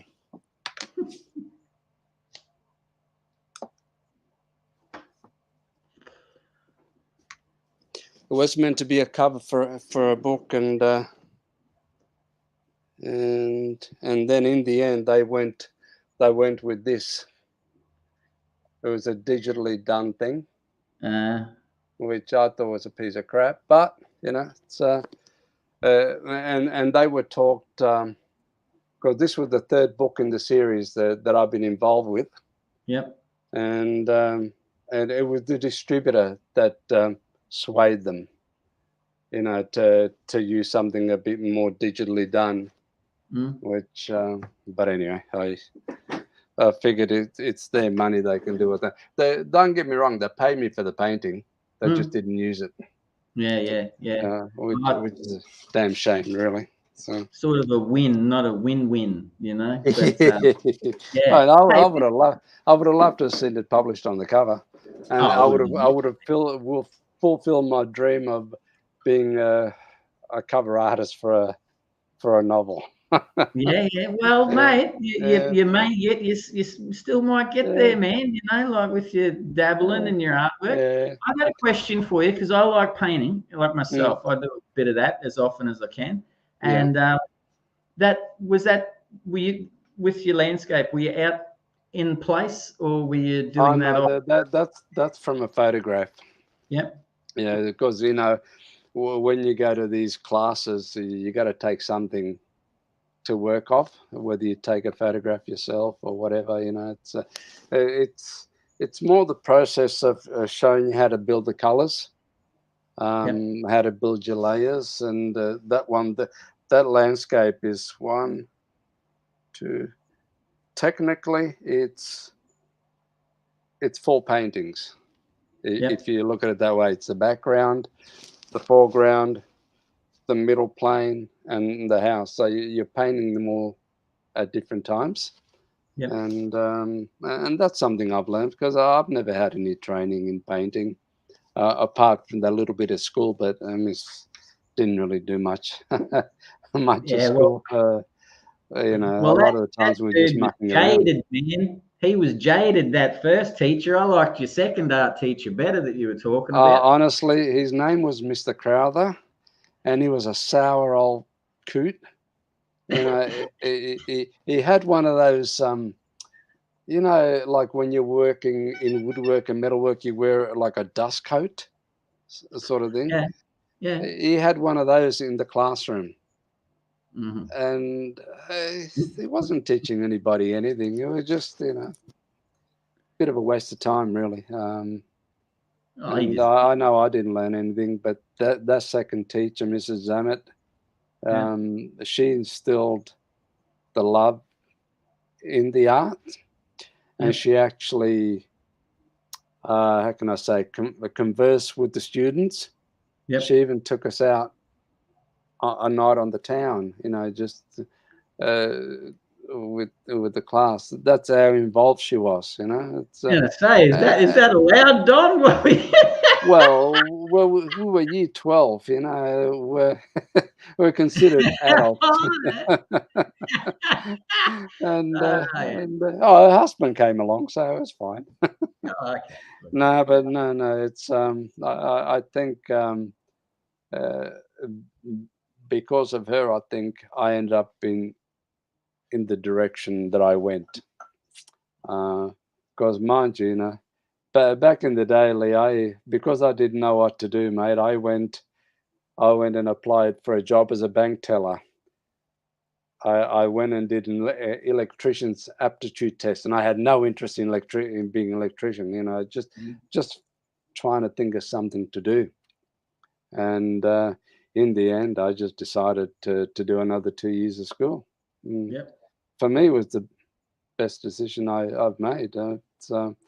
Mind you, being a carpenter would have been great too, because they're worth their weight in gold these days. Yeah, but your body might not be as good, mate, because it's Probably like not. my mates that are carpenters and that, and labourers and stuff are looking worse than I am these days. They're all standing crooked, man. Yeah, I know. You think, oh, But, got to have dodged that but one. yeah, no.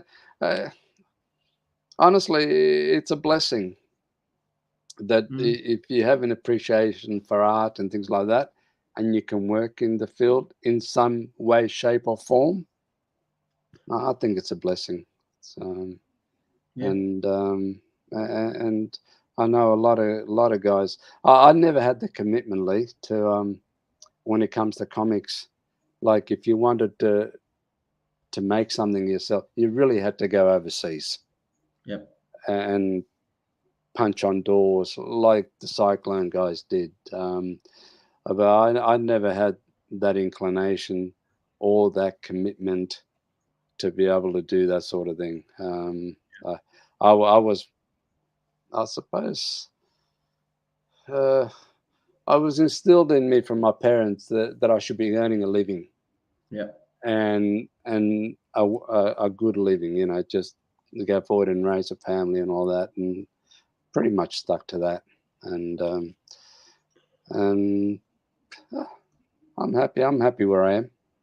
It's and Sarab has made me happier by dragging me along with the comics. Yeah. Oh, mate. And now I'm like I'm conversing with you. I'm doing stuff for other people. Page here, page there. For me, that's a happy medium. It Yep. really is. And at my age, because I'm pushing 70, mate. So I'm happy that I can still be involved in some aspect of things, and I get a great buzz when I go to the conventions and meet up with the other creators. the writers and the artists and what have you. It's like what's that place that you go, like my Shangri-La? Yeah. And when I see Doctor Strange walk by, hey, it's even better. That's my man. Like yeah. No, oh mate, I love the fact that you smile and you've got such happy tales, and it's good to see that you are happy because, as I said to you, man, like your comic books have been around for as long as I've been collecting them and stuff, and I'm very grateful for you coming on the show, mate, because oh, here we go, Sarab. Don, yeah, right. I'm the one that stays away from the taking photos of cosplays. More stories. No, he's trying to ruin my reputation. I have to say, Leigh, I do get a bit of pleasure, I guess is the word, because I don't think I've had an effect on anything. That's my personal feeling, because I know there's people out there from the time that I got into the looking at comics that have done a lot more, and they've had a huge influence. And I'm talking Lums and De Vries, Gary, all those guys, and I applaud them for all the stuff that they've done, because I've done nowhere near what they've done.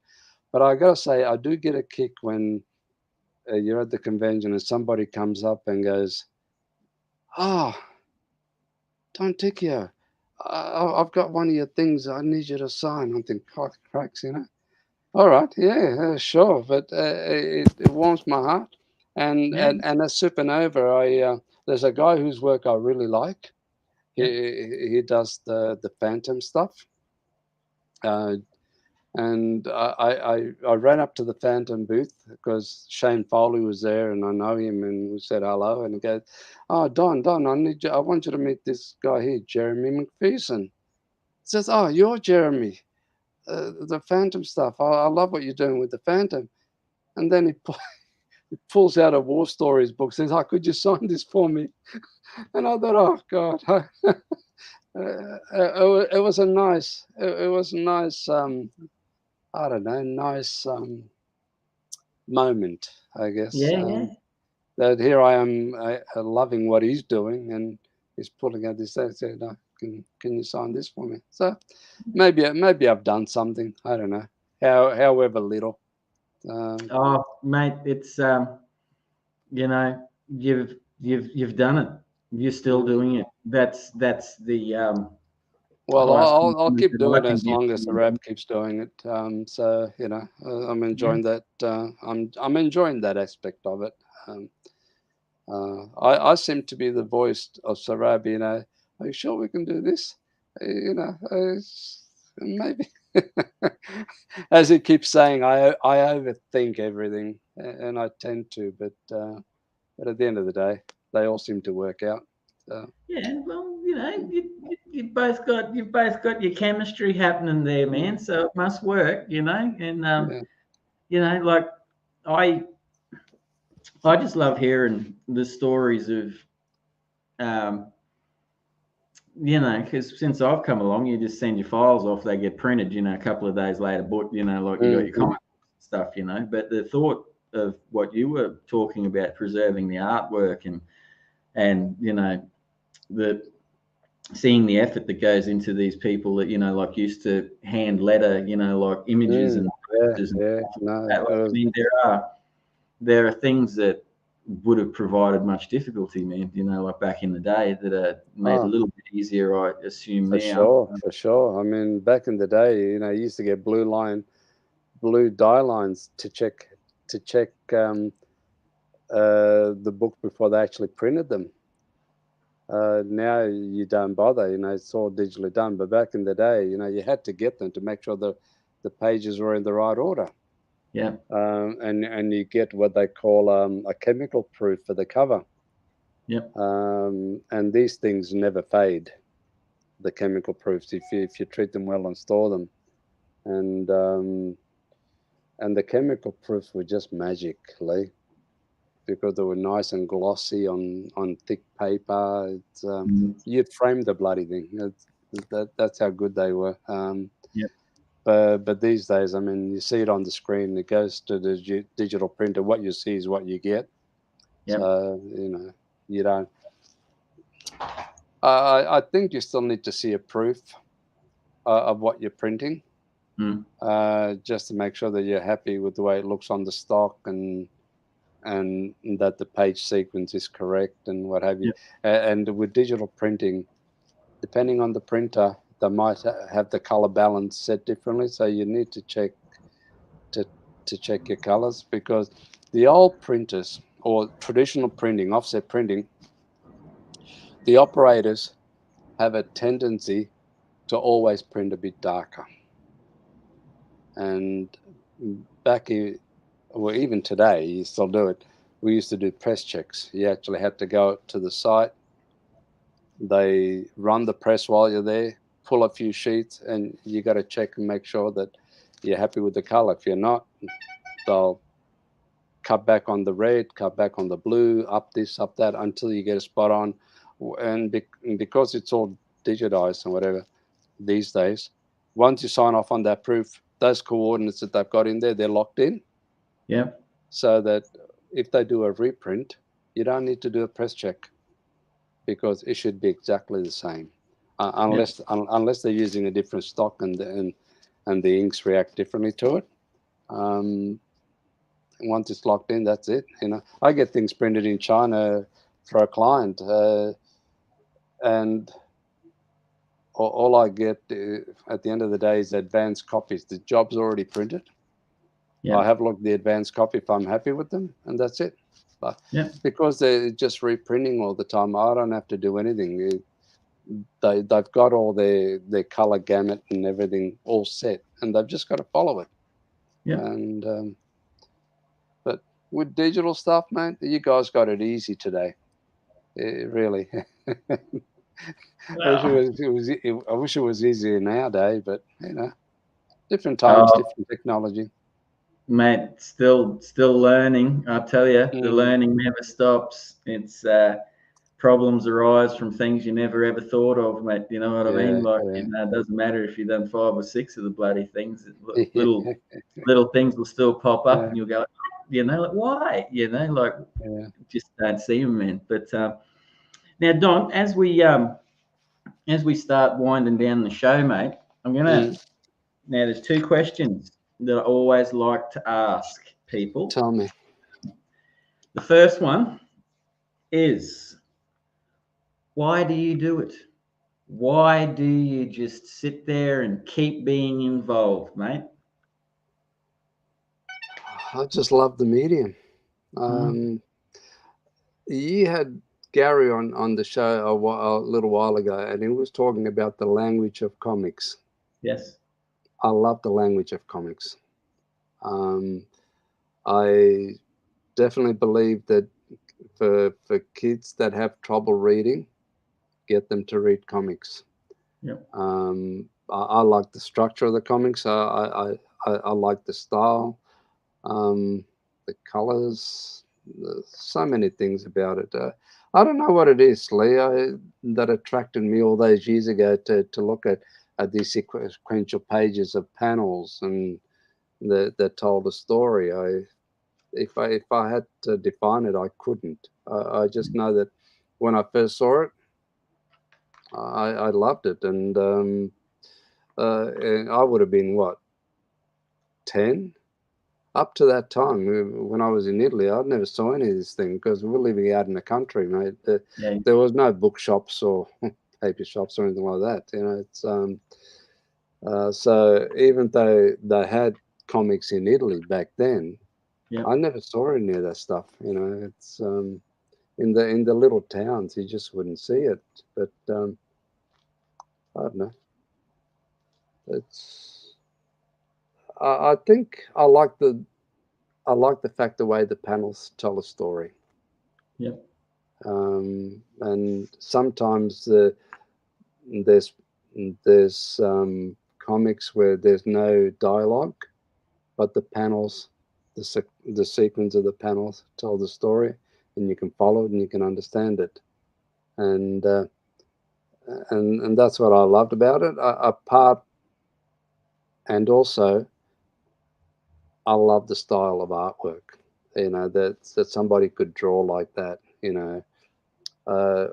Once you open your eyes to it, and then you discover all these other things, like from the 30s and 40s and 50s, all those other artists and artworks and titles that just opens your mind up. And maybe it's back in the early days, in marketing terms, it was the explosion of color that really caught your eyes and said, oh geez, that looks nice, I want to have a look at that, and blah blah blah, because the cover is what grabs you really. To draw you in. But why do I keep doing? Because I love it. Simply, I get enjoyment and pleasure out of it. It's I might not draw as much as a lot of others do, but the little bit that I do, I thoroughly enjoy. The process that we have with Sarab, with the books, I mean, my involvement, apart from the production side, is we talk over panels. If something doesn't work or the artist is not getting it the way, we talk about it, and then I'll quickly rough it up and send it off, and then we get what we want. For the most part, what they do is great, but every now and then there's a panel or two that just doesn't gel, and that process I love. It keeps my hand in, even though I'm not actually drawing the whole page, but at least I can say with Sarab that, yeah, okay, we had a hand in this panel, we got it in this way and that way, and it's just a nice feeling to be involved in the production, in that process, I guess. But what do I love? Why do I do it? Simple. I love it. I love the medium. I always have, always will. Some of it, there's some good stuff out there, Leigh, and there's some crap stuff. But sometimes I found that if the story is that good, you don't see the crap. You read the story, if you know what I mean. And vice versa. If there's a crap story, but the art captures your eye, you'll read it because you're enjoying the visual aspect of the artwork. And it carries you through. So, yeah, I just love it.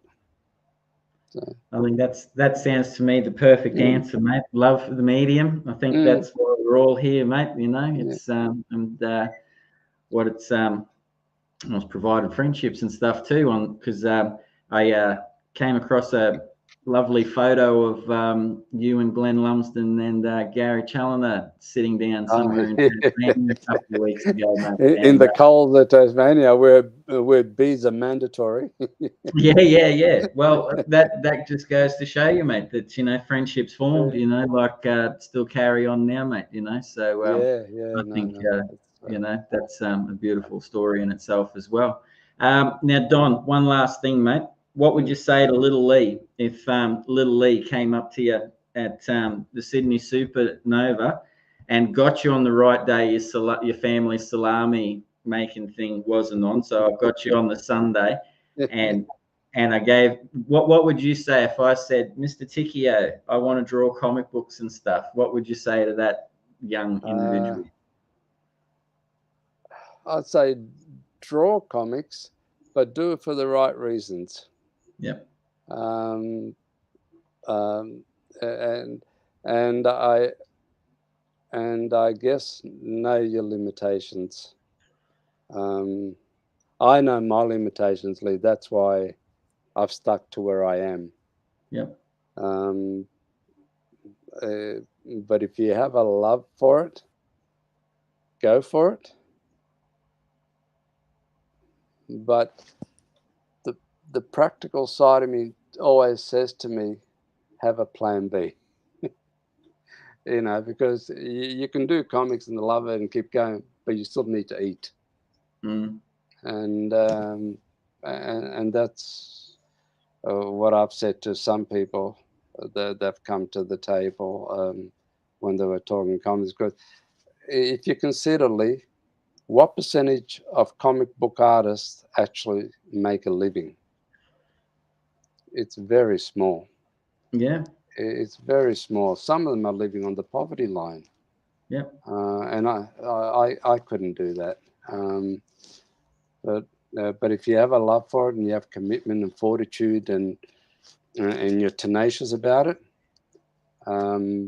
develop your craft. A bit like I don't know, like Jason, I guess.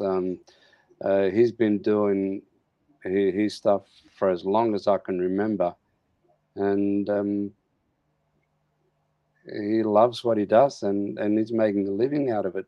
So somewhat, I guess. But if you do it, Leigh, you got to love what you're doing. If you don't love it, don't bother. It's you got to love what you're doing. That's my dad always used to say. It doesn't matter what it is. If you don't love what you're doing, find something else. Yep. And I've thankfully I've landed in an industry that I love. I love doing design. I love graphic design, and my bone is this: I love comics, and that's my outlet, my passion as a hobby, and that's how I've treated it. Yep. I wish I could have made a career out of it, but I like I said, I know my limitations, and I knew that I couldn't put up with those deadlines and monthly things, because having done my own book, I could see it. It was a hell of a lot of work. As you know, you put in your book out. It consumes your life. So I love it, Leigh. That's what I say. Love what you're doing. Yep. And if you can make a career out of it, go for it. Yep. You got to give it a try. As like my wife said to me, go for it. Have a go. I think she did it so I can get out of my system, to be honest. But she's probably been pestering it for years, Don, and she finally got to that point where it was like, "Yes, Don, you can go and do it, mate." But no, but it's been a wonderful journey, Leigh. And I wish the same to a lot of people out there that do this. Whether you step away, come back, but you always got your tinkering on the side and keeping your finger in, which is basically what I've been doing. And apart from the last 10 years, being involved with Sarab, it's just been an absolute pleasure for me. And I hope that people that do that get the same feeling, that it is an exciting medium. It's a fantastic medium. And I wish there was galleries out there that would showcase all this work. As you know, there really isn't. Well, there's nothing in Sydney. Apart, you might have a pop-up exhibition here and there, but that's about it. I'd love to have a fixed place where you could have sequential art. Excuse me. They're on a rotation, different artists every few months, and that sort of thing. Wouldn't it be wonderful to have something like that? Man, I reckon that would be one of the coolest things ever. To be honest with you. No. And you'd have to work it. You'd have to work it so that you could go around to the schools, promote it, get schools to have a day out into these things. I mean, obviously, the material that you're displaying has to be, you know, kid sensitive and that sort of thing. But you know, you can promote to your audience whatever you're showing. You know, I think I think it'll happen somewhere down the track. Um, if it did, I'd love to be involved with it. But wouldn't it be wonderful though if something like that happened? You know, I know a few other people have been talking about it, but it's just hard to organise and to find a space and to find the finance and and and no institution wants to give you money to run it. You know, so Yeah. um, Well, I, mate, who knows? Times might change because, mm, you know, like it would be a damn amazing thing to see. Yeah, I'd probably need days if that was the case because occasionally, you know, like mates of mine send me artwork to do to ink their pencils and mm, you know, see their artwork. And I'll be honest with you, I do spend yeah, quite a lot of time going over their work and learning and yeah, studying what they're thinking and stuff, man. And yeah, it's a lovely art form. I think it's yeah. perfect storytelling medium myself. Yeah, You know, wouldn't it? Yeah, wouldn't it be great? I mean, you'd have I don't know, you could have master classes in these galleries. You know, have somebody there like yourself, whatever, doing drawing, inking, I don't and know if have it. anyone wants me teaching them anything, Don. I might teach them bad Oh, habits, well, man. you don't have to really teach anything. They just look at your process. You know, they just stand around Yeah, and watch your work. A bit yeah, like a caricaturist, where he sits down and does a portrait show or whatever, and people are around looking. You know, it's the same sort of process. Um, yeah. it's a dream, you know, but whether it'll happen in my time, who knows? I really would like to see the art galleries get behind it, Yeah. you know, as an annex of an art gallery where Mm, they provide the space and they appoint a curator, and a curator has to be somebody that loves comics, not any old Tim, Dick, and Harry that's yeah. corporate, you know. It's, but you never know. You never know Well, what might happen. I'm hoping that that does happen one day, Don, and Mm, I'm hoping that that conversation does come up mm, again and again because opportunities providing, and who knows what state governments mm. and federal governments and stuff provide with funding. You know, maybe things will change in the future. Who knows? I think it'd be a Who beautiful thing. knows? Yeah, and that might Mm. be another place for like young dons to like go and like meet other people that Yeah, have books yeah. that It they wouldn't didn't know wouldn't have been about. just. Yeah. Spark off something new. It would be the U for me. It would be the Yugo Club all over again. Yeah, yeah, Back in the day, it was 1986. And that's when I went to this pub at Central yeah. and met up with these guys. I forget how many there was there. There was at least 10 people, maybe Mm, a bit more. I'm not sure. Um, but my memory is a bit sketchy, and a lot of the things that sort of went along the way. yeah. But um, but you know, it's the art form today. I think it's more accepted and respected Mm, than it was when I was growing up here in Sydney, because there was very little happening um, in Sydney in the early 70s. yep. Um, you know, apart from some strips that were in newspapers and magazines. One that I used to love was you heard of Monty Wed? No, no. No, he used to do Big Bold Ben Hall and Ned Kelly and The Birth of a Nation in the tabloid, the Sydney Morning Herald. Yeah, right. Humongous paper. And I remember meeting him once at one of the conventions when King's ComX was running it. I think it was called OzCon back then. And apart from that, he had a show on the ABC because he loved Australiana, old convict type stuff, and he had a lot of relics from that period, and you explain what they were and whatever. And whenever you drew them, they were accurate depictions of what everything was. I grew up with that in the Australian comics, and Torcan in the 70s.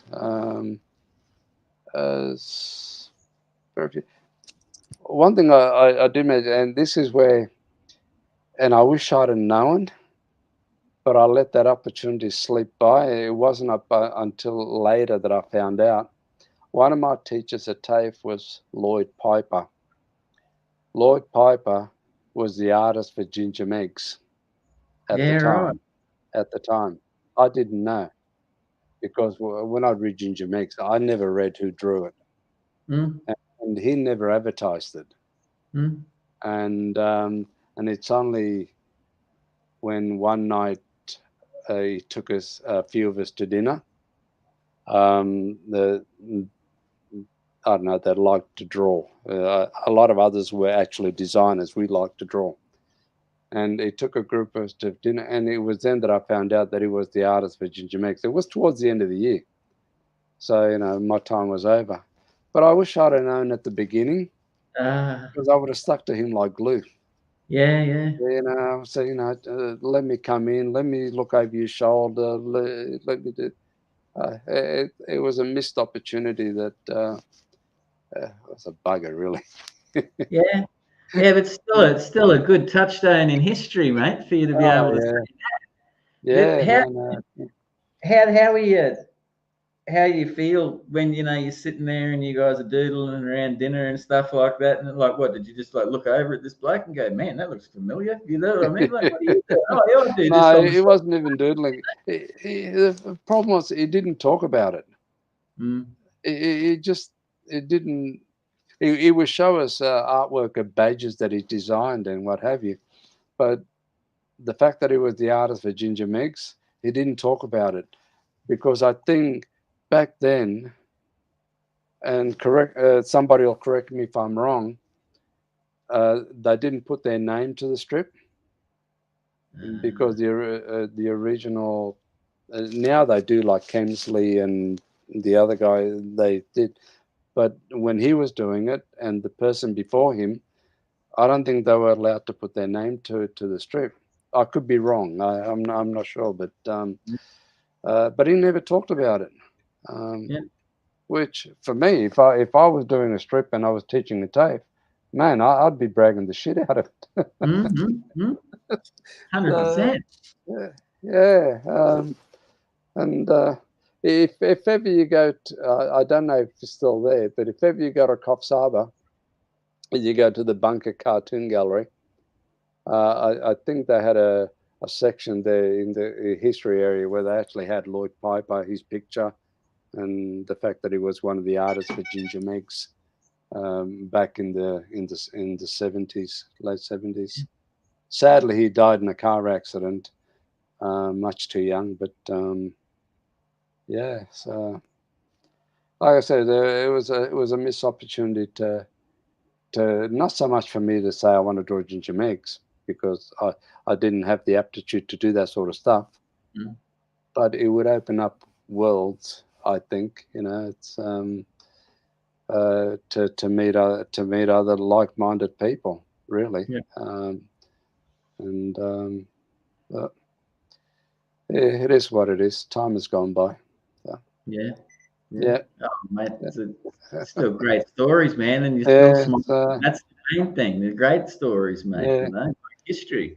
Yeah, it's history. It's but I don't know what was the first convention you went to, Leigh? I mean, man, I went to just as a guest. I haven't done one in a major town. I just went to it. When was that? mid 2000s, I guess 2015, something like that, man. And that to me was just I don't know, maybe I've never been to like a comics market. I would probably myself be more inclined to go to or feel more comfortable in, like, I think it's called the paper and pen or pen and ink one that's like in South Australia and stuff like that. Like I like that idea. I'm not really into the I guess Funko Pops and like all that sort of stuff, like and movie star type things. I'd rather have the smaller ones. We have there's a zine fair here in a place called Marrickville, and that's very interesting. It's all just it's like Artist Alley, really, and it's amazing how much is done in zine format. Some great stuff. It's maybe one day I'll get into the zine fair thing, Oh man, there's some amazing zines out there, Like I can think of Neil Blandon's one, like Nick May's done. And one of my great mates who made a comment earlier, Ryan Bell, is the master of the zine, mate, and he said in a comment earlier, Don, that he loves your work, mate. So it's oh, Ryan, I love, I hadn't seen his stuff. I've only heard of Ryan in the last couple of years. But I've recently seen something, and I heard about this, and I've never seen the book, but I knew of it. He died with a falafel in his hand. Yeah. And I didn't know that was Ryan Bella's work. Yeah, right. But I know of it, but I've never seen the work, and I'm going to see if I can track that down. Let's have a look at it. Mate, send a message to Ryan. Yeah. You never know what he's got lurking around his back corner, like Ryan, around his chest, let me know. Yeah, well, there you go, Ryan. So hooked on. God, that's all right, mate. Well, I one last question for you, Don, before I move into the credits, mates, is where can we find all your stuff? It's Bazza in particular currently, or anything else you've got lurking around? At the moment, I've committed myself to doing a one-page jam to Ryan Vella's Battery Hen. Yep. I'm hoping that they can see some of my stuff in retro sci-fi when I get it finished, and hopefully Darren publishes it. Apart from that, I can only point you to Silver Fox Comics. Yep. What I'm working at the moment with Tarab. And if you go to silverfoxcomics.com.au, everything should be up there. And if you go to the Silver Fox Facebook, you'll see our happy mugs at the conventions mingling with people. Yeah. I'm the one in the background. Yeah. Oh, but mate, you might have been in the background, but you've got the biggest smile. I've seen some of that photos. You're smiling like a Cheshire cat in the background. Oh God, yeah. It's great. Well, you can't be sad all the time, As my wife said, I got to smile because if I don't smile, I look like a terrorist. That's why I get stopped at the airports. yeah. But it's true, mate. Because I've gone to Europe on my own a few times, and without a doubt, without a fault, I would get stopped at Rome airport by young soldiers with friggin' Uzi machine guns. They want to check your passport and that sort of thing. Friggin' hell. It's not a nice feeling, let me tell you. No. Well, I would say out of that lesson from Don just there about international travel with the beard is keep smiling, and you won't get a probing. So there you go. All right. There you go. And, Not sure where you can find a copy. Duffy and Snell. yeah. The falafel Published by graphic novel Duffy and was published by Snellgrove. Duffy and Snellgrove. All right. Well, we'll have to keep a lookout if anyone out there. Look on eBay, Ryan reckons. But if anyone out there's got a spare copy of that floating around, let us know. I'll track it down. So one way or another. Yeah, ripper. Okay.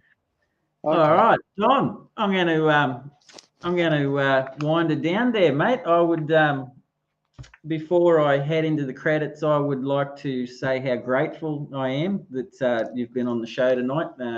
Well, thanks for having me on. I was reluctant to come on.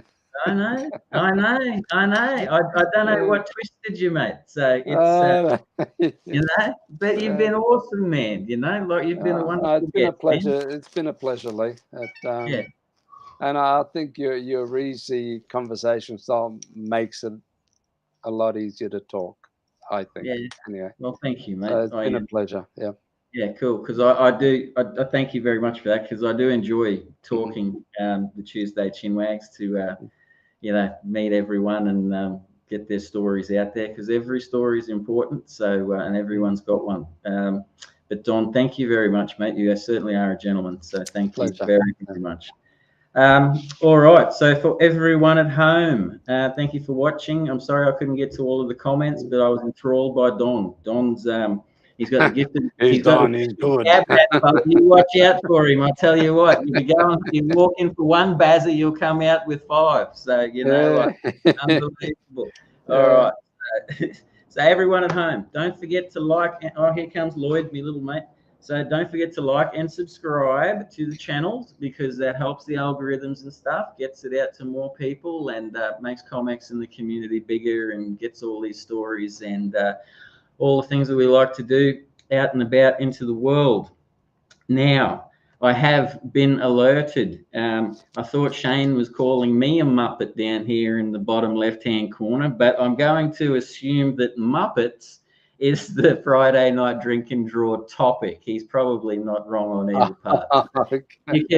You can send, if you want to start early, you can, and you can send them through to art@comx.studio. So jump in, join, do whatever that's the topic of Muppets. Like Animal's a pretty cool dude. I wonder how many people are going to do Animal. I like him.